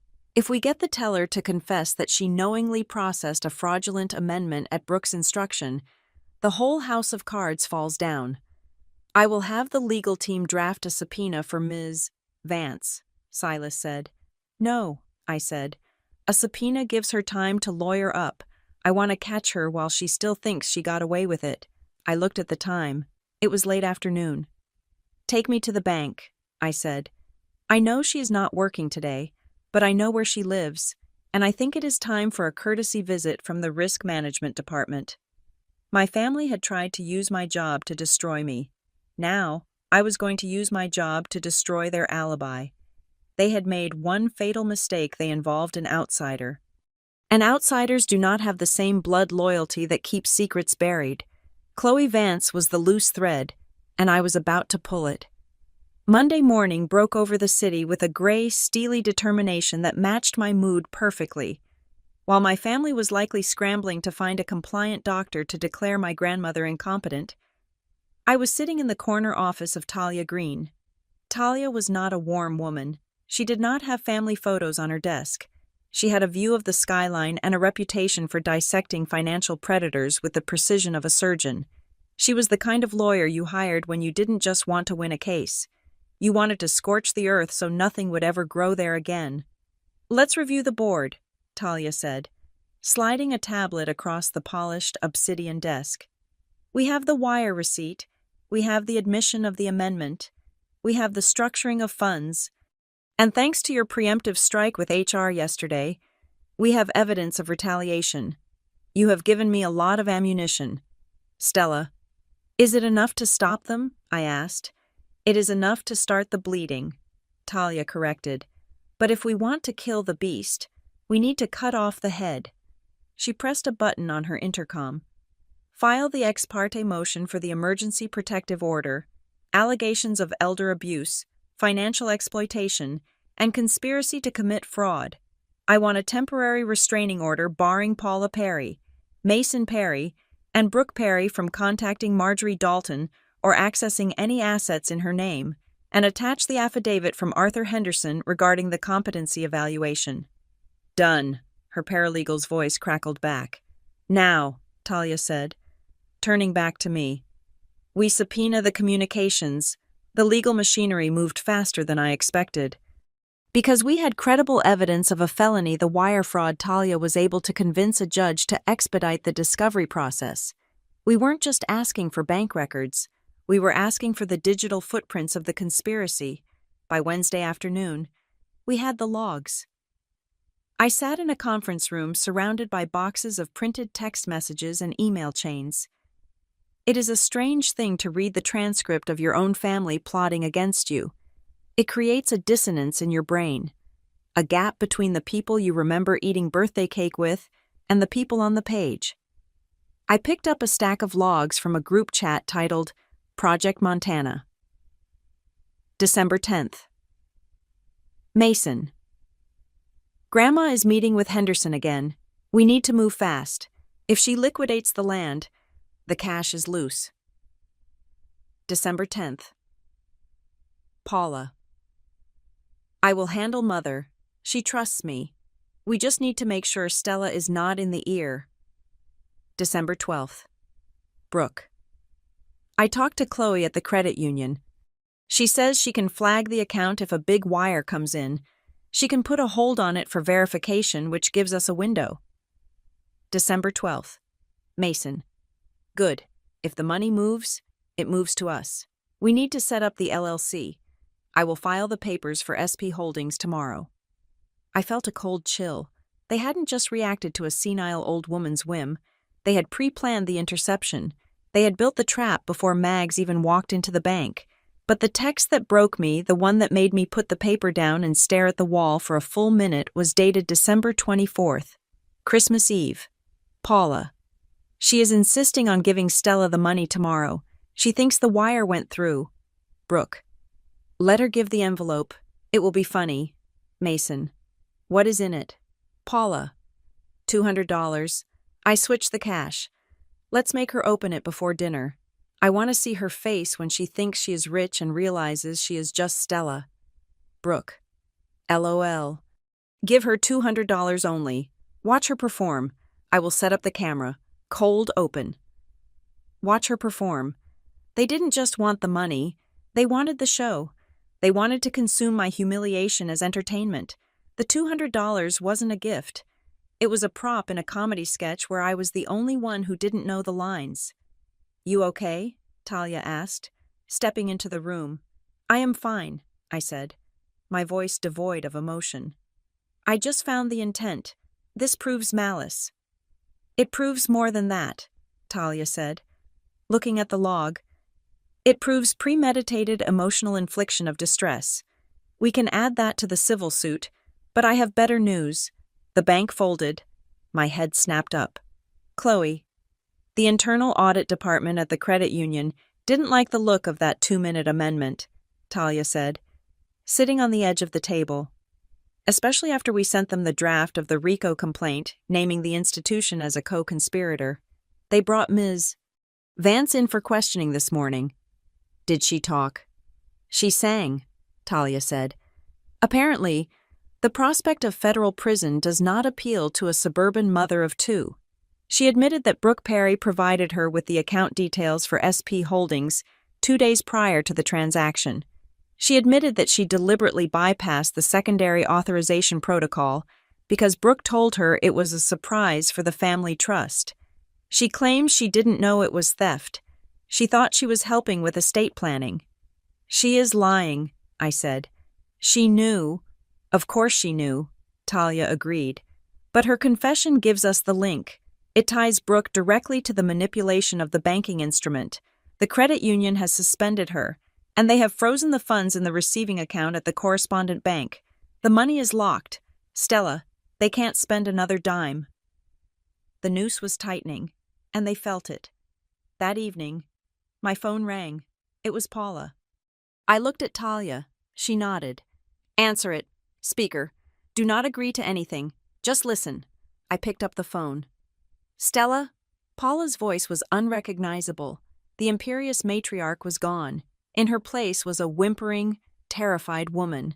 Stella, please, you have to stop this. Stop what? Mother, I asked calmly. The lawyers, the police, the bank called Mason. They froze his accounts. They froze everything. He can't pay his mortgage. He has a baby on the way. Stella. Mason did not have a baby on the way, but Paula never let facts get in the way of a guilt trip. I didn't freeze his accounts, I said. The federal government did. That tends to happen when you launder stolen money. It wasn't stolen, Paula cried. It was family money. We were just managing it. For Grandma. And for you. We were going to give you your share eventually. My share, I asked. You mean the $200? That was a joke, she sobbed. A bad joke. Look, we can fix this.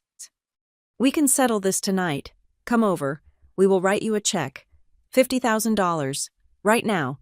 Just tell the lawyers it was a misunderstanding. $50,000. They stole $2 million. And they were offering me 2.5% to keep my mouth shut. It was insulting. But I needed them to commit to the bribe in writing. I don't know, Mom, I said, pitching my voice to sound wavering. I let a little tremble enter my tone. I am scared. The lawyers are very aggressive. I don't know if I can stop them. You can, Paula insisted, sensing weakness. You are the plaintiff. If you drop the suit, it goes away. $50,000. Stella, cash. Think of what you could do with that. I need to think, I stammered. Can you send me the offer so I can look at it? I can't think straight right now. Yes, Paula said immediately. I will text it to you. Just promise me you will drop it. Send the text, I said. Then I will decide. I hung up. 2 minutes later, the message arrived. Paula, if you withdraw the complaint and sign the NDA, we will transfer $50,000 to you immediately from the SP Holdings account. We just want peace. Talia read the text and smiled. It was a shark's smile. They just admitted control of the SP Holdings account, Talia said. And they offered a settlement paid from the proceeds of the crime. That is admissibility of guilt. They just nailed their own coffins. What now? I asked. Now, Talia said. We go see the general. We drove to the secure hotel where Mags was staying. It was a suite in a high-end complex used by diplomats and high-profile witnesses. Mags was sitting by the window, watching the city lights. She looked rested. The haunted look she had worn at Christmas was gone. They are panicking, I told her. Sitting opposite her, they offered me $50,000 to walk away. Mags laughed. It was a dry, raspy sound. They always did think cheap. They think everyone has a price tag that ends in 0. We have the evidence to destroy them, Grandma, I said. Talia says we can pursue criminal charges. We can send them to prison. Mags looked at me. Her eyes were sad. They are my children, Stella, and my grandchildren. I know they are rotten. I know they are thieves. But do I want to spend my last years visiting them in a penitentiary? I felt a surge of disappointment. You want to let them go? No, Mag said sharply. I didn't say that. Prison is too easy for them. In prison, they get fed. They get a bed. They get to be victims. I want something worse for them. She reached into the side pocket of her bag, the one Paula hadn't checked. She pulled out a thick cream-colored envelope. It was sealed with wax. You found the first envelope, Mag said. The one with the money. But you didn't know about the second one. What is this? I asked. This, Mag said, tapping the envelope against her knee, is the Dalton Family Trust, the original version, the one my husband wrote 50 years ago. She handed it to me. I broke the seal. The document inside was heavy. I scanned the first page. It was a standard trust agreement, outlining the distribution of assets upon Marjorie Dalton's death. The primary beneficiaries were listed as Paula Perry, Mason Perry, and Brooke Perry. "I don't understand," I said. "This gives them everything." "Keep reading," Mag said. "Look at the amendment clause on the last page. The one I had Arthur Henderson add 3 years ago, the day after you visited me and told me about your promotion." I flipped to the back. There, in crisp legal language, was a clause titled The Integrity Stipulation. In the event that any primary beneficiary attempts to legally incapacitate the grantor, or is found to have misappropriated assets prior to the grantor's death, or attempts to interfere with the distribution of specific gifts to other beneficiaries, the entirety of the trust shall be immediately dissolved and reconstituted. I looked up. "Reconstituted how?" "Read the next line," Mags whispered. "Upon activation of this clause, all assets previously designated for Paula Perry, Mason Perry, and Brooke Perry shall be transferred to the sole remaining beneficiary who has not violated the stipulation, Stella Perry. Furthermore, the violating parties shall be explicitly disinherited from all future distributions, real estate holdings, and liquid assets." My hands shook. "This isn't just about the $2 million, I realized. This is everything: the house in Briar Hollow, the investment portfolio, the antique collection, the remaining land. Everything," Mags confirmed. "The house they are sleeping in right now. It is in the trust. If they had just let you have the money, they would have kept the rest. They would have inherited millions when I died, but because they got greedy because they tried to steal your piece." "They lost the whole pie," Talia finished, her eyes widening in admiration. "Mrs. Dalton, this is brilliant. It is a poison pill defense." "I told Arthur to hold it," Mag said. "I told him it only becomes active if they cross the line. Tonight, when they offered you money to silence you, they cross the line?" "They sprinted across it," I said. "Then activate it," Mag said. She looked at me, and for the first time, I saw the matriarch who had raised a family, buried a husband, and survived decades of betrayal. "Sign the affidavit. Stella, trigger the clause. I am not sending them to jail. I am sending them to the street. I am evicting them from the life they think they deserve." I looked at the document. It was more powerful than a subpoena. It was an eviction notice for their entire existence. "If I sign this," I said, "they lose the house, they lose the safety net. Mason loses his consulting backing. Brooke loses her lifestyle." "They chose this," Mag said. "They ate the future. Now they can starve." I took the pen from Talia. I didn't hesitate. I didn't think about the Christmas dinners or the fake smiles. I thought about the gas tape on the envelope. I thought about the text message, "Watch her perform." I signed my name. "It is done," Talia said, taking the document. "I will file this with the probate court tomorrow morning, and then I will serve them with the notice to vacate." The legal thriller was over. The horror story was about to begin for them. They thought they were fighting for $2 million. They didn't realize they had just gambled their entire inheritance on a bluff, and I was holding a royal flush. "What do we do now?" I asked Mags. "Now," Mags smiled, leaning back in her chair. "Now we wait for the screams." The war for the narrative began at 6 o'clock on Tuesday morning.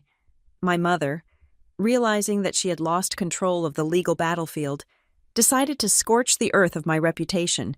She did not use lawyers for this. She used Facebook. She used the family group chats. She used the grapevine of Briar Hollow, which was faster than fiber optic cable and twice as toxic. I sat in my apartment, watching the notifications roll in. Paula had posted a long, emotional diatribe. She claimed that I was suffering from a severe mental health crisis.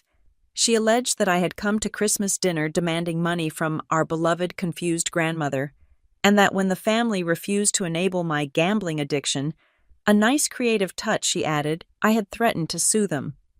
She posted an old photo of me looking tired and disheveled from college finals week, captioned, "Please pray for Stella. We are trying to get her the help she needs, but she is lashing out at the people who love her most. It was a masterclass in DARVO, deny, attack, and reverse victim and offender. My phone blew up with texts from cousins I hadn't seen in a decade. Stella, is this true? Do you need a place to stay? How could you do that to Mags? I did not reply. I did not comment. I did not post a defensive status update. In the court of public opinion, the person who screams the loudest usually looks the guiltiest. I wasn't interested in winning likes. I was interested in winning the war. I opened my laptop. I had spent the night compiling a document with Silas and Talia. We called it The Truth Ledger. It wasn't an emotional rant. It was a PDF containing the wire receipt, the gas envelope photo, the bank's amendment log, and the transcript of Brooke's confession. I did not send it to the gossip mongers. I sent it to the gatekeepers. I emailed Uncle Vance, my grandfather's brother, who controlled the invitations to the annual family reunion and held the moral high ground in the clan. I emailed the board of deacons at Paula's church. I emailed the compliance officer at the real estate licensing board where Mason held his credentials. I added a simple subject line, documentation regarding the financial exploitation of Marjorie Dalton. Then I waited. The silence that followed was heavy. For 3 hours. Paula continued her posting spree. Then, at noon, the tide turned. I was added to a conference call by Uncle Vance. I muted my microphone and listened. Paula was already on the line, sobbing performatively. "She is ruining us. Uncle Vance," Paula wailed. "She is making up these horrible lies because she is jealous of Brooke and Mason. You know how Stella is. She has always been difficult." "Stop talking, Paula," Uncle Vance said. His voice was not loud. It was granite. "But I said stop," Vance commanded. "I am looking at a document from the credit union. I am looking at a time-stamped log showing a beneficiary change to an LLC registered to you and your children. Did you authorize this?" "It was for Mags," Paula insisted, "to protect her assets. By moving them into a shell company Mags doesn't control." Vance asked. "That is not protection. Paula, that is embezzlement. Do not call this family drama. Calling this drama is covering up a crime, and I will not have the Dalton name dragged through criminal court because you wanted a new kitchen." "It is not like that," Paula shrieked. "It is exactly like that," Vance said. "I am removing you from the reunion committee effective immediately.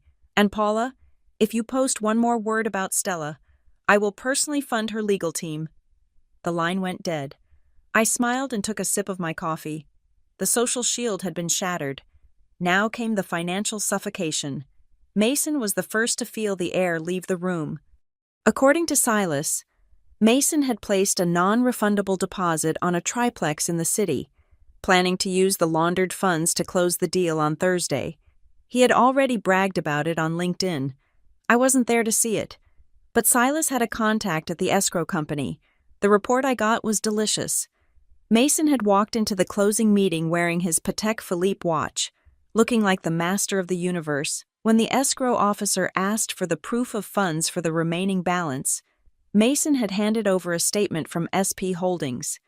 The officer had looked at the computer, frowned, and typed something. "Mr. Perry," the officer had said, "this account is flagged." "Flagged?" Mason asked, sweating. "That is a mistake. I transferred $50,000 into it yesterday." "The entire account is frozen by federal order," the officer said. "Code red, suspected illicit origin. We can't accept funds from this entity. Do you have another source?"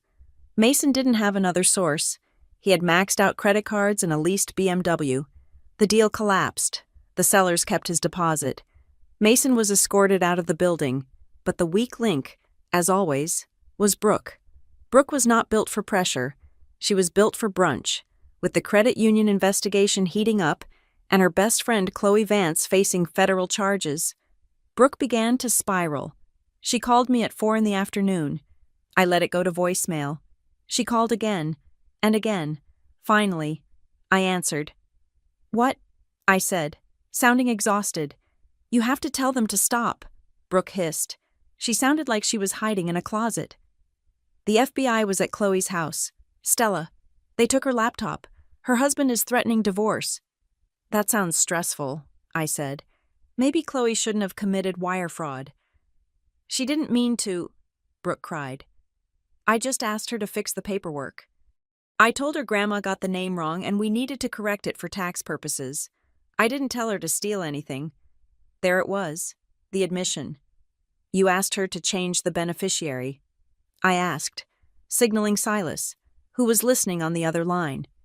You specifically directed her to change it to SP Holdings. Yes, but only because Mom said we had to, Brooke shouted. Mom said if the money went to you, you would waste it. We were going to invest it, I was just the messenger.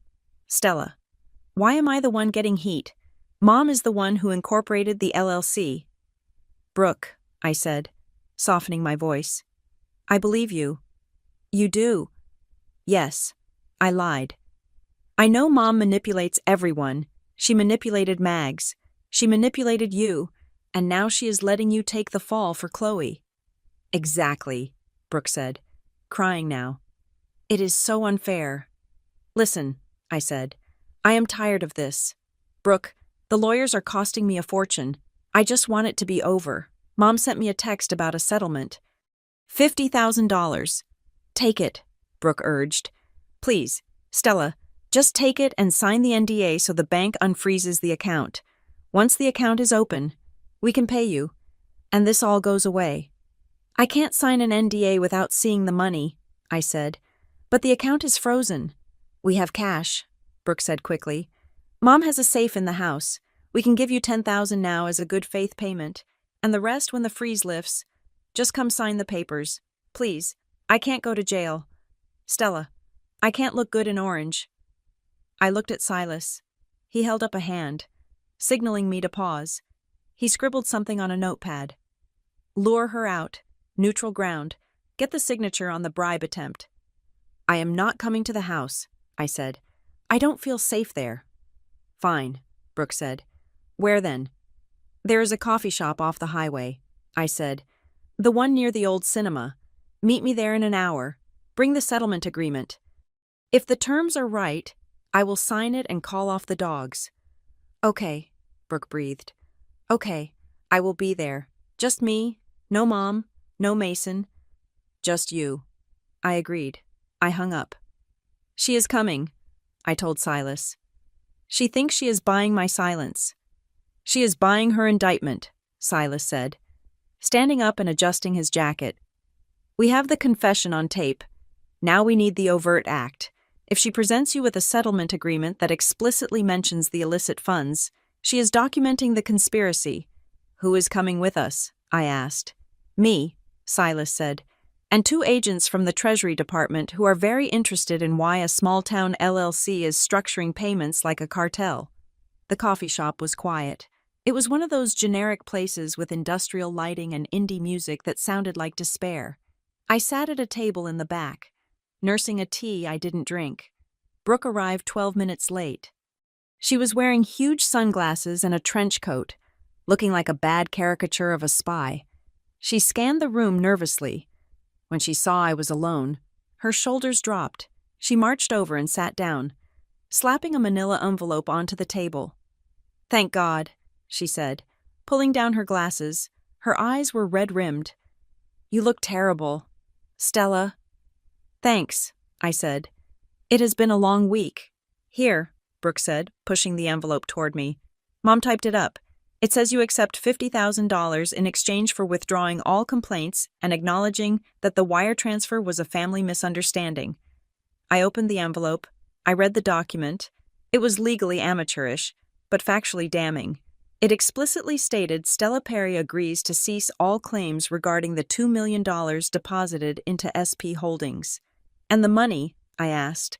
I brought $5,000 cash, Brooke whispered, tapping her purse. It is all I could get from the safe. The rest comes later. Just sign it. Stella, stop being a bitch and sign it. I looked at my sister. Even now, begging for her life. She couldn't help but be cruel. She was so convinced of her own superiority that she couldn't see the cliff edge she was standing on. You know, Brooke, I said, picking up a pen, I always wondered why you went along with this. You have your own design business. You didn't need the money. I have debt. Okay, she snapped. Keeping up appearances is expensive, and Mom said it was easy. She said you wouldn't fight. She said you were conditioned to take whatever scraps we gave you. Conditioned, like a dog. She was wrong, I said. I didn't sign the paper. I closed the envelope and slid it to my side of the table. What are you doing? Brooke asked, her voice rising. Sign it? No, I said. I am keeping this. It is evidence. You lied to me, Brooke screeched. She stood up, attracting the attention of the barista. You said you wanted to settle. I lied, I said, standing up too. I learned from the best. I am leaving, Brooke spat. And you are getting nothing. We will fight you forever. You can't fight, I said calmly. You have no ammunition left. Brooke grabbed her purse and stormed toward the exit. I followed her, keeping a safe distance. She pushed through the glass doors and marched into the parking lot. The sun was setting, casting long, bruised shadows across the asphalt. You are dead to us. Stella, she yelled over her shoulder, fumbling for her keys. Do not expect an invite to anything. You are out of the family. She reached her car. She pressed the unlock button on her key fob. That was when the headlights turned on. Not her headlights. Two black SUVs that had been parked in the adjacent spots suddenly flared to life, illuminating Brooke in a blinding crossbeam of white LED light. She froze, shielding her eyes. What the? The doors of the SUVs opened. 4 men stepped out. 2 were wearing windbreakers with gold lettering. 2 were in suits. One of the men in suits walked forward. It was Silas. Beside him was a woman I didn't know, holding a badge. Brooke Perry, the woman asked. Who are you? Brooke stammered, backing up against her car door. Am I being mugged? I am Special Agent Rossi with the Treasury Department, the woman said, and this is Mr. Silas from the private investigation firm retained by the Marjorie Dalton Trust. We would like to have a word with you regarding your conversation with Chloe Vance and the subsequent structuring of funds through SP Holdings. I didn't. Brooke looked around wildly. She saw me standing on the sidewalk, holding the envelope she had just given me. Stella, she pleaded. Stella, tell them we settled. I walked forward until I was just outside the circle of light. We didn't settle. Brooke, I said. I just collected the receipt. Silas held out his hand. The envelope, Ms. Perry. I handed him the settlement agreement. Thank you, Silas said. He turned to Brooke. Ms. Perry, we are not arresting you right this second, but we are serving you with a federal notice to freeze all assets, including the vehicle you are currently leaning against, as it was paid off with disputed funds. I suggest you call a lawyer, a real one, not your brother's friend. Brooke slid down the side of her car, collapsing onto the asphalt. She wasn't the social butterfly anymore. She was just a girl who had followed her mother off a cliff. This isn't fair, she sobbed. No, I said, turning to walk away to my own car. It is justice, and in this family, that is something you have never seen before. I didn't look back at her. I had one more stop to make. The king and queen were still in the castle, and I had the eviction notice in my glove compartment. The conference room on the 42nd floor of Talia Green's law firm was designed to intimidate. The walls were glass, offering a panoramic view of the city that made the people inside feel like they were suspended in the sky. But the air inside the room was heavy, smelling of stale coffee and desperation. On one side of the mahogany table sat the Perry faction. My mother, Paula, was wearing a black dress that suggested mourning, though I wasn't sure if she was mourning her reputation or her bank account. Mason sat next to her, looking hollow. The arrogance that usually fit him like a tailored suit had evaporated, leaving behind a sweaty, twitchy man who kept checking his phone. Brooke was there too, huddled in a corner chair, wearing dark glasses indoors. She hadn't spoken a word since she walked in. On the other side sat me, Talia, and Silas. We were silent. We had the luxury of silence. Paula's lawyer, a man named Mr. Sterling, who looked like he regretted taking this case every time he glanced at Talia, cleared his throat. We are here to propose a global settlement, Sterling said, sliding a thin folder across the table. My clients acknowledge that mistakes were made in the handling of Mrs. Dalton's finances. However, they maintain that their intent was benevolent. They sought to protect the assets from tax liability. Benevolent embezzlement, Talia said dryly, not touching the folder. That is a new legal theory. Go on. To avoid a protracted legal battle that would only hurt the family name, Sterling continued, sweating slightly. We are prepared to offer Ms. Stella Perry a restitution payment of $300,000. I laughed. It wasn't a happy laugh. It was a sharp, involuntary sound that bounced off the glass walls. 300,000, I repeated. Out of 2 million? The remainder of the funds, Mason piped up, his voice cracking, has been absorbed. We had expenses, setting up the LLC, legal fees, consultations. And frankly, we consider the rest a management fee for the years of care we provided to Grandma. I looked at him. You charged Grandma a $1,700,000 management fee for the privilege of being gaslit by you. It is a fair offer, Stella, Paula said, leaning forward. Her eyes were pleading, but her jaw was set in that familiar stubborn line. 300,000 is a lot of money. You could buy a condo. You could pay off your student loans. All we ask is that you sign a non-disclosure agreement and withdraw your cooperation with the federal investigation. And the timeline, I asked. When do I get this money? As soon as you sign, Paula said quickly. Once the NDA is signed, we can show it to the bank. They will unfreeze the accounts, and we will wire you the money immediately. I looked at Talia. She was tapping her pen against her legal pad, a rhythmic, predatory sound. Let me get this straight, I said, leaning over the table. You want me to lie to the federal government, obstruct an active Treasury Department investigation, and sign away my right to speak, all so you can unfreeze the money you stole from my grandmother, and then give me 15% of it back. We are family. Stella, Paula hissed. Doesn't that mean anything to you? We made a mistake, but you are trying to burn the house down. I am not burning the house down, I said. I am just pointing out that it is already on fire. I stood up. The answer is no. You want to buy my silence with money you stole? That is not a settlement. That is an insult. You are being unreasonable, Mason shouted, slamming his hand on the table. You think you can just take everything we have rights. We are the primary beneficiaries of the trust. Actually, a voice came from the doorway behind me. That is a matter of opinion. The room went dead silent. The door opened. Silas stepped aside, and my grandmother, Marjorie Dalton, walked in. She was not wearing a tracksuit today. She was wearing a navy blue suit that I hadn't seen in years. Her hair was done. She was walking with a cane, but she wasn't leaning on it. She was using it like a scepter. Mother? Paula gasped, half rising from her chair. What are you doing here? You should be resting. You are not well. Sit down. Paula, Mag said. Her voice wasn't loud, but it carried the weight of 80 years of authority. Paula sat.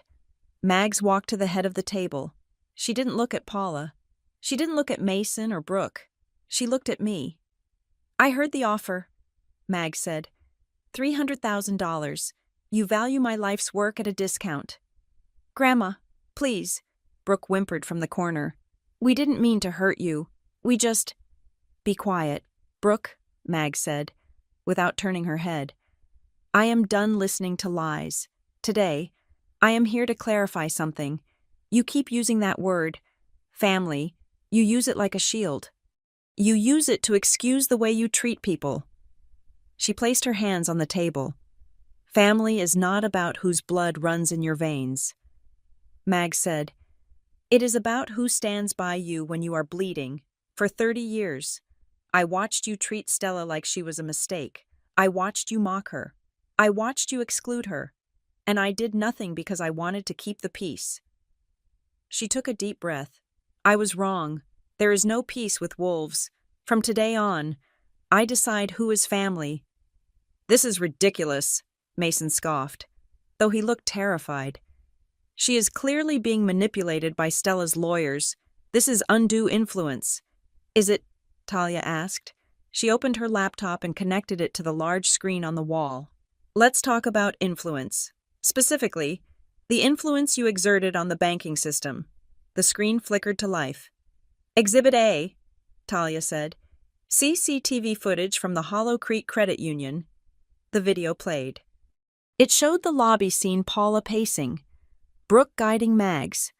Then it switched to a side angle. It showed Brooke sliding a piece of paper to the teller while Mags was looking away. It showed the teller nodding and typing. Exhibit B, Talia continued. The text logs. The conversation from Christmas Eve appeared on the screen, magnified. Paula, $200. I switched the cash. I want to see her face when she thinks she is rich and realizes she is just Stella. A gasp went through the room.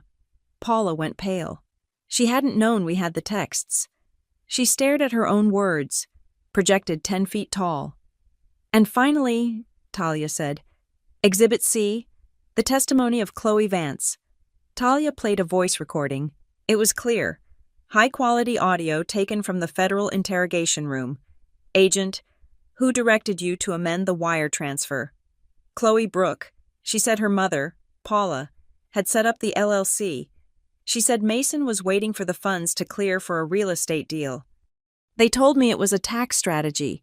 They told me the grandmother wouldn't notice. The recording ended. The silence in the room was absolute. That is conspiracy, Talia said. That is wire fraud. That is elder abuse. And Mason. Since you received funds into your personal consulting account, that is money laundering. Paula stood up. She was shaking. Her composure finally cracked, shattering into a million jagged pieces. You ungrateful little witch, she screamed, pointing a trembling finger at me. I gave you life. I put a roof over your head, and this is how you repay me, by dragging our private business into the street. You are destroying this family. Stella, you are ruining everything. She was screaming, her face contorted into a mask of pure, unfiltered rage. It wasn't the rage of a mother who had been wronged. It was the rage of a narcissist who had been exposed. I didn't flinch. I didn't yell back. I just looked at the red light on the recording device sitting in the center of the table. I am not destroying the family, Mom, I said softly. I am just engaging in risk management. I hate you, Paula shrieked. I wish you had never been born. Paula Sterling, her lawyer, shouted, grabbing her arm. Stop talking. Sit down. But the damage was done. The recording was capturing every decibel of her hatred. I looked at her, heaving and red-faced, and I felt something strange. I expected to feel triumph. I expected to feel vindication. Instead, I felt release for my entire life. I had been chasing this woman's approval. I had wanted her to look at me the way she looked at Mason. I had wanted to be part of the inner circle. I had let their insults cut me because I thought their opinion mattered. But looking at her now, a criminal, a liar, a woman who would steal from her own mother, I realized something profound. I wasn't the black sheep. I was the escapee. I had survived them. I had built a life, a career, and a moral compass in spite of them. Their rejection hadn't been a punishment. It had been a protection. It kept me from becoming like them. You can scream all you want, Paula, I said, my voice steady. But screaming doesn't change the math. You stole $2 million. We found it. And now, you are going to pay. Paula collapsed back into her chair, burying her face in her hands. Mason was staring at the table, looking like a man who knew his life was over. Brooke was weeping silently. It was a total defeat. Talia leaned over and whispered in my ear, We have them. Stella, the civil case is a slam dunk. The criminal case is proceeding. But we can end this right now. How? I whispered back. The paper, Talia said, nodding toward Mags. The one you signed on Sunday, the integrity stipulation. I looked at Mags. She was watching me, her eyes bright with anticipation. She nodded. Talia reached into her briefcase and pulled out a single document. It wasn't the settlement agreement, it was the amended Dalton Family Trust, the one I had signed at the hotel. "Mr. Sterling," Talia said, her voice sharp, "your clients are worried about the $2 million. They are worried about jail, but they are forgetting something." She placed the document on the table. "They are forgetting the house," Talia said. "They are forgetting the stocks. They are forgetting the rest of the estate." Sterling picked up the document. He read the first page. He flipped to the back. He read the integrity stipulation. His face went gray. He looked at Paula. He looked at Mason. "My God," Sterling whispered. "What?" Paula snapped, lifting her head. "What is it?" "It is a poison pill," Sterling said, his voice trembling. "Paula, if Stella proves you misappropriated assets, the trust dissolves." "So," Mason said, "we build a new one." "No," Sterling said, dropping the paper like it burned him. "You don't understand. If this clause is triggered, you are disinherited, completely, the house in Briar Hollow. It goes to Stella, the investment account Stella, the residuals Stella." "Everything," Brooke whispered. "Everything," Talia confirmed. "The moment we file this with the probate court, which we can do this afternoon, you are not just facing criminal charges, you are homeless." The gravity of the situation hit them like a physical blow. They hadn't just lost the loot, they had lost the kingdom. "You wouldn't," Paula whispered, staring at Mags. "Mother, you wouldn't take the house. It is our home." "It was my home," Mags said coldly. "You just lived in it while waiting for me to die." Talia looked at me. "It is up to you, Stella," she said. "We can drag this out in court for years. We can let the feds do their job and fight over the scraps, or you can file this paper today. You can take control of the entire estate immediately." I looked at the document. It was the ultimate checkmate. It was the power to strip them of the status they cherished more than anything else. "I don't want to fight for years," I said. "I have a job, I have a life." I picked up the pen. "Wait," Mason shouted, standing up. "Stella, wait. We can make a deal. We can give you 50%, 70%. "You have nothing to offer, Mason," I said. "You are negotiating with currency you don't own." I looked at Paula. "You said I was worth $200. I said. "You wanted to see a reaction. You wanted a show." I clicked the pen. "Here is the finale." I looked at Talia. "File it," I said. The room erupted. Paula screamed. Mason lunged for the paper but was blocked by Silas. Brooke dissolved into hysterics. But I didn't hear them. I was looking at Mags. She gave me a small, fierce nod. We had won. But the paperwork wasn't the end. The end was the eviction. And that was happening next. The invitation for Christmas Part 2 arrived on Thursday morning. It was not a text or an email. It was a handwritten note on Paula's heavy cardstock, delivered by a courier. "Please come home. We are cooking dinner. No lawyers, no recording devices, just family. We have a solution that works for everyone." It was the last gasp of a dying animal. They were ignoring the legal notices Talia had filed. They were ignoring the freezing orders. They had retreated into the only reality where they still held power, the dining room of the house in Briar Hollow. They truly believed that if they could just get me and Grandma Mags around a table with a roasted bird and some wine, they could bully us into submission one last time. I drove to the house at 7 o'clock. The driveway was full. Mason's leased BMW was there, though I knew the repo truck was probably 2 streets away. Brooke's Range Rover was parked crookedly on the lawn, likely because the bank had blocked her from entering her gated community. I walked up the steps. I didn't knock. I used my key. The scene inside was a grotesque parody of the night this all started. The tree was still lit. The jazz music was playing softly. Paula was wearing an apron, carrying a platter of stuffing. Mason was pouring wine. Brooke was setting the table. When I walked in, they all froze. Then, simultaneously, they put on their masks. "Stella," Paula exclaimed, wiping her hands on a towel. "You made it. I am so glad. Come, sit. We made your favorite stuffing." The one with the chestnuts? I asked, my voice flat. Yes, exactly. Paula beamed. See, we remember. I didn't sit. I stood by the archway. Where is Grandma?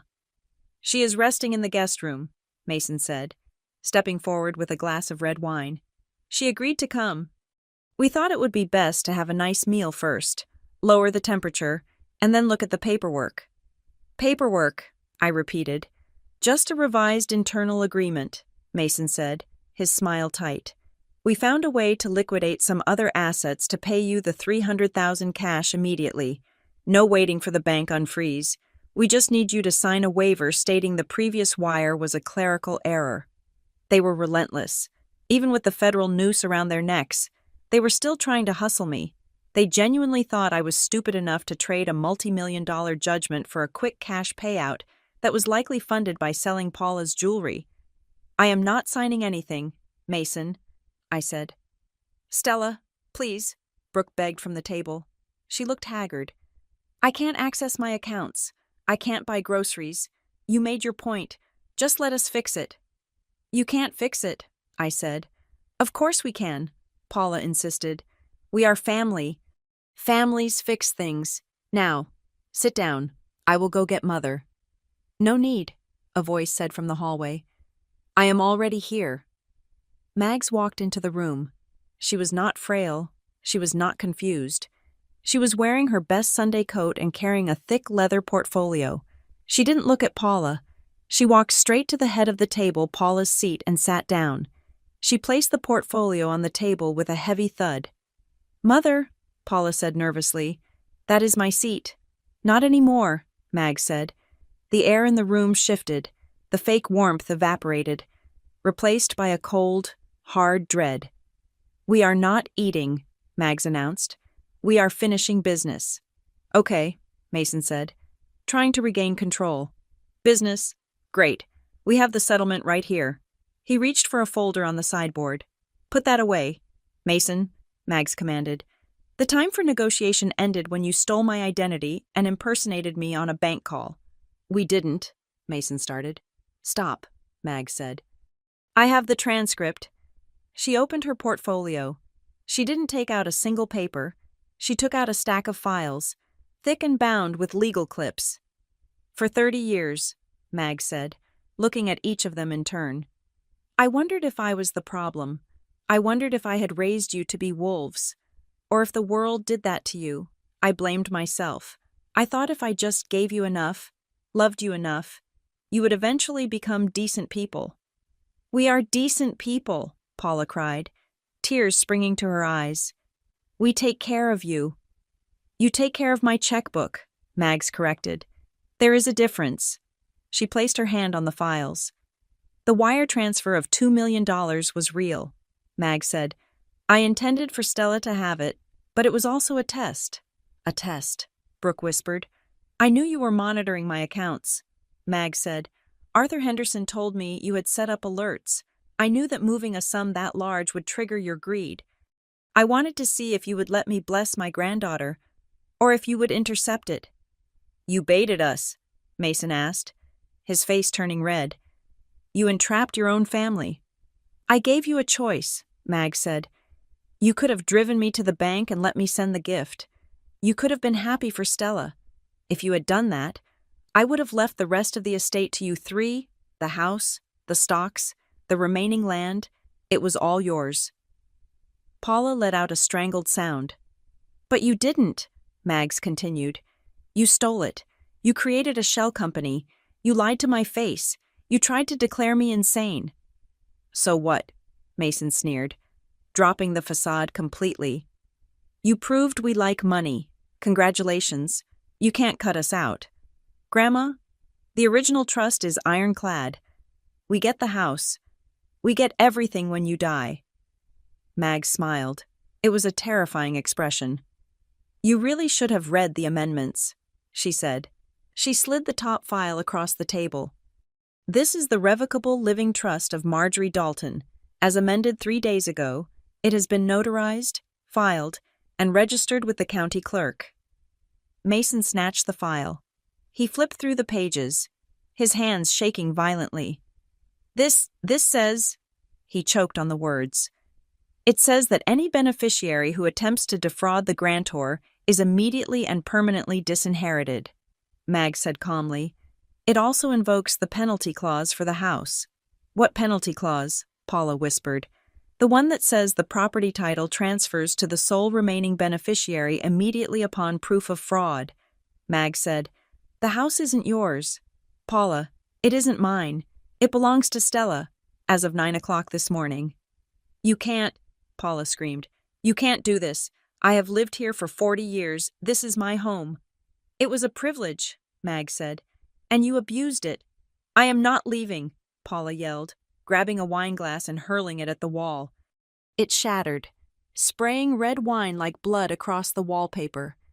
I am not leaving. You will have to drag me out. That can be arranged, I said. I walked to the front door and opened it. The driveway lights flooded the entryway. Standing on the porch were Silas, Arthur Henderson, and 4 federal agents wearing jackets emblazoned with Treasury Department. Mrs. Perry, Silas said, stepping into the foyer. We have a warrant to seize all electronic devices, financial records, and assets related to the SP Holdings investigation. We also have an eviction notice served by the new owner of the property, Ms. Stella Perry. No, Paula wailed, backing away. No, no, no. The agents moved efficiently. They didn't shout. They simply walked past Paula and began collecting phones. One agent went to the study to take the computer. Another went to Mason. Mr. Perry, the agent said, I need your watch and your car keys. They are listed as assets acquired with illicit funds. Mason looked at the agent, then at me. He slowly unclasped the Patek Philippe. The golden boy was finally being stripped of his gold. Brooke was sobbing in the corner. Stella, please, I didn't know, I just did what they told me. I walked over to the table where my phone was connected to the Bluetooth speaker system, the same system they had used to play Christmas jazz. I tapped the screen. A text message image appeared on the large television screen mounted above the fireplace. It was the screenshot from Christmas Eve. Brooke LOL. Give her $200 only. Watch her perform. I will set up the camera. You didn't know, I asked, pointing at the screen. You were the director. Brooke, you wanted a show. You wanted to watch me perform. Brooke stared at the screen, her face draining of color. She had no defense. Her own cruelty was projected in high definition. And that brings me to the last thing, Mag said. She stood up, leaning on her cane. She reached into her pocket and pulled out a crumpled envelope. It was the one I had left on the table that night, the one with the $200. Paula, Mag said, do you remember when I gave you this envelope to give to Stella? Paula looked up, her mascara running down her face. I switched it. Like you said, I made it $200. No, Mag said. I gave you an envelope with $200 in it, and I told you, give this to Stella until the wire clears. Paula froze. I wanted to see what you would do, Mag said. If you were a good mother, you would have handed it to her and said, Grandma loves you. Here is some cash for the holidays. But you didn't do that. Mags threw the envelope on the table. You took the money I gave you, and you pretended it was the only gift. You used my generosity as a weapon to humiliate your own daughter. You thought you were playing a prank on Stella, but you were just proving to me that you are incapable of kindness. The silence that followed was heavier than the grave. The twist hung in the air, suffocating them. They hadn't tricked Mags. They hadn't tricked me. They had walked face first into a character test, and they had failed so spectacularly that it cost them everything. Get out, I said. Stella, Paula whispered. Get out, I repeated. Take your clothes. Take your personal toiletries. Leave the furniture. Leave the jewelry. Leave the cars. You have 1 hour before the locks are changed. Mason looked at me with pure hatred. You are going to regret this. You will be alone. I have been alone in this house for 34 years, I said. Tonight is the first time I feel crowded. I turned my back on them. I walked over to Mags. She looked tired, but her eyes were shining. She held out her arm. Ready to go. Grandma? I asked. Where are we going? She asked. I booked us a suite at the plaza, I said. And tomorrow, we are going to Montana. I hear the land is beautiful this time of year. It is, she said. We walked out of the dining room, past the federal agents who were boxing up Paula's computer, past Brooke who was hyperventilating on the sofa, past Mason who was arguing about his car keys. We walked out the front door into the cold, crisp winter air. I didn't look back at the house. I didn't look back at the perfect wreath on the door or the twinkling lights in the windows. I looked at my car. I looked at the road. For the first time in my life, I didn't owe anyone an explanation. I didn't need to apologize for existing. I didn't need to shrink to fit into their frame. They had tried to eat my future, but they choked. I opened the car door for Mags. She settled in and patted my hand. Checkmate, she whispered. Checkmate. I agreed. I started the engine and drove away, leaving the ruins of the Perry dynasty in the rearview mirror, finally, completely, and wonderfully free. Thank you so much for listening to the story of Stella Perry and her ultimate checkmate. If you enjoyed seeing justice served cold, please tell me in the comments where you are tuning in from. I love seeing how far these stories travel. Don't forget to subscribe to Maya Revenge Stories, like this video, and smash that hype button so we can bring more tales of karma and redemption to the world. See you in the next one.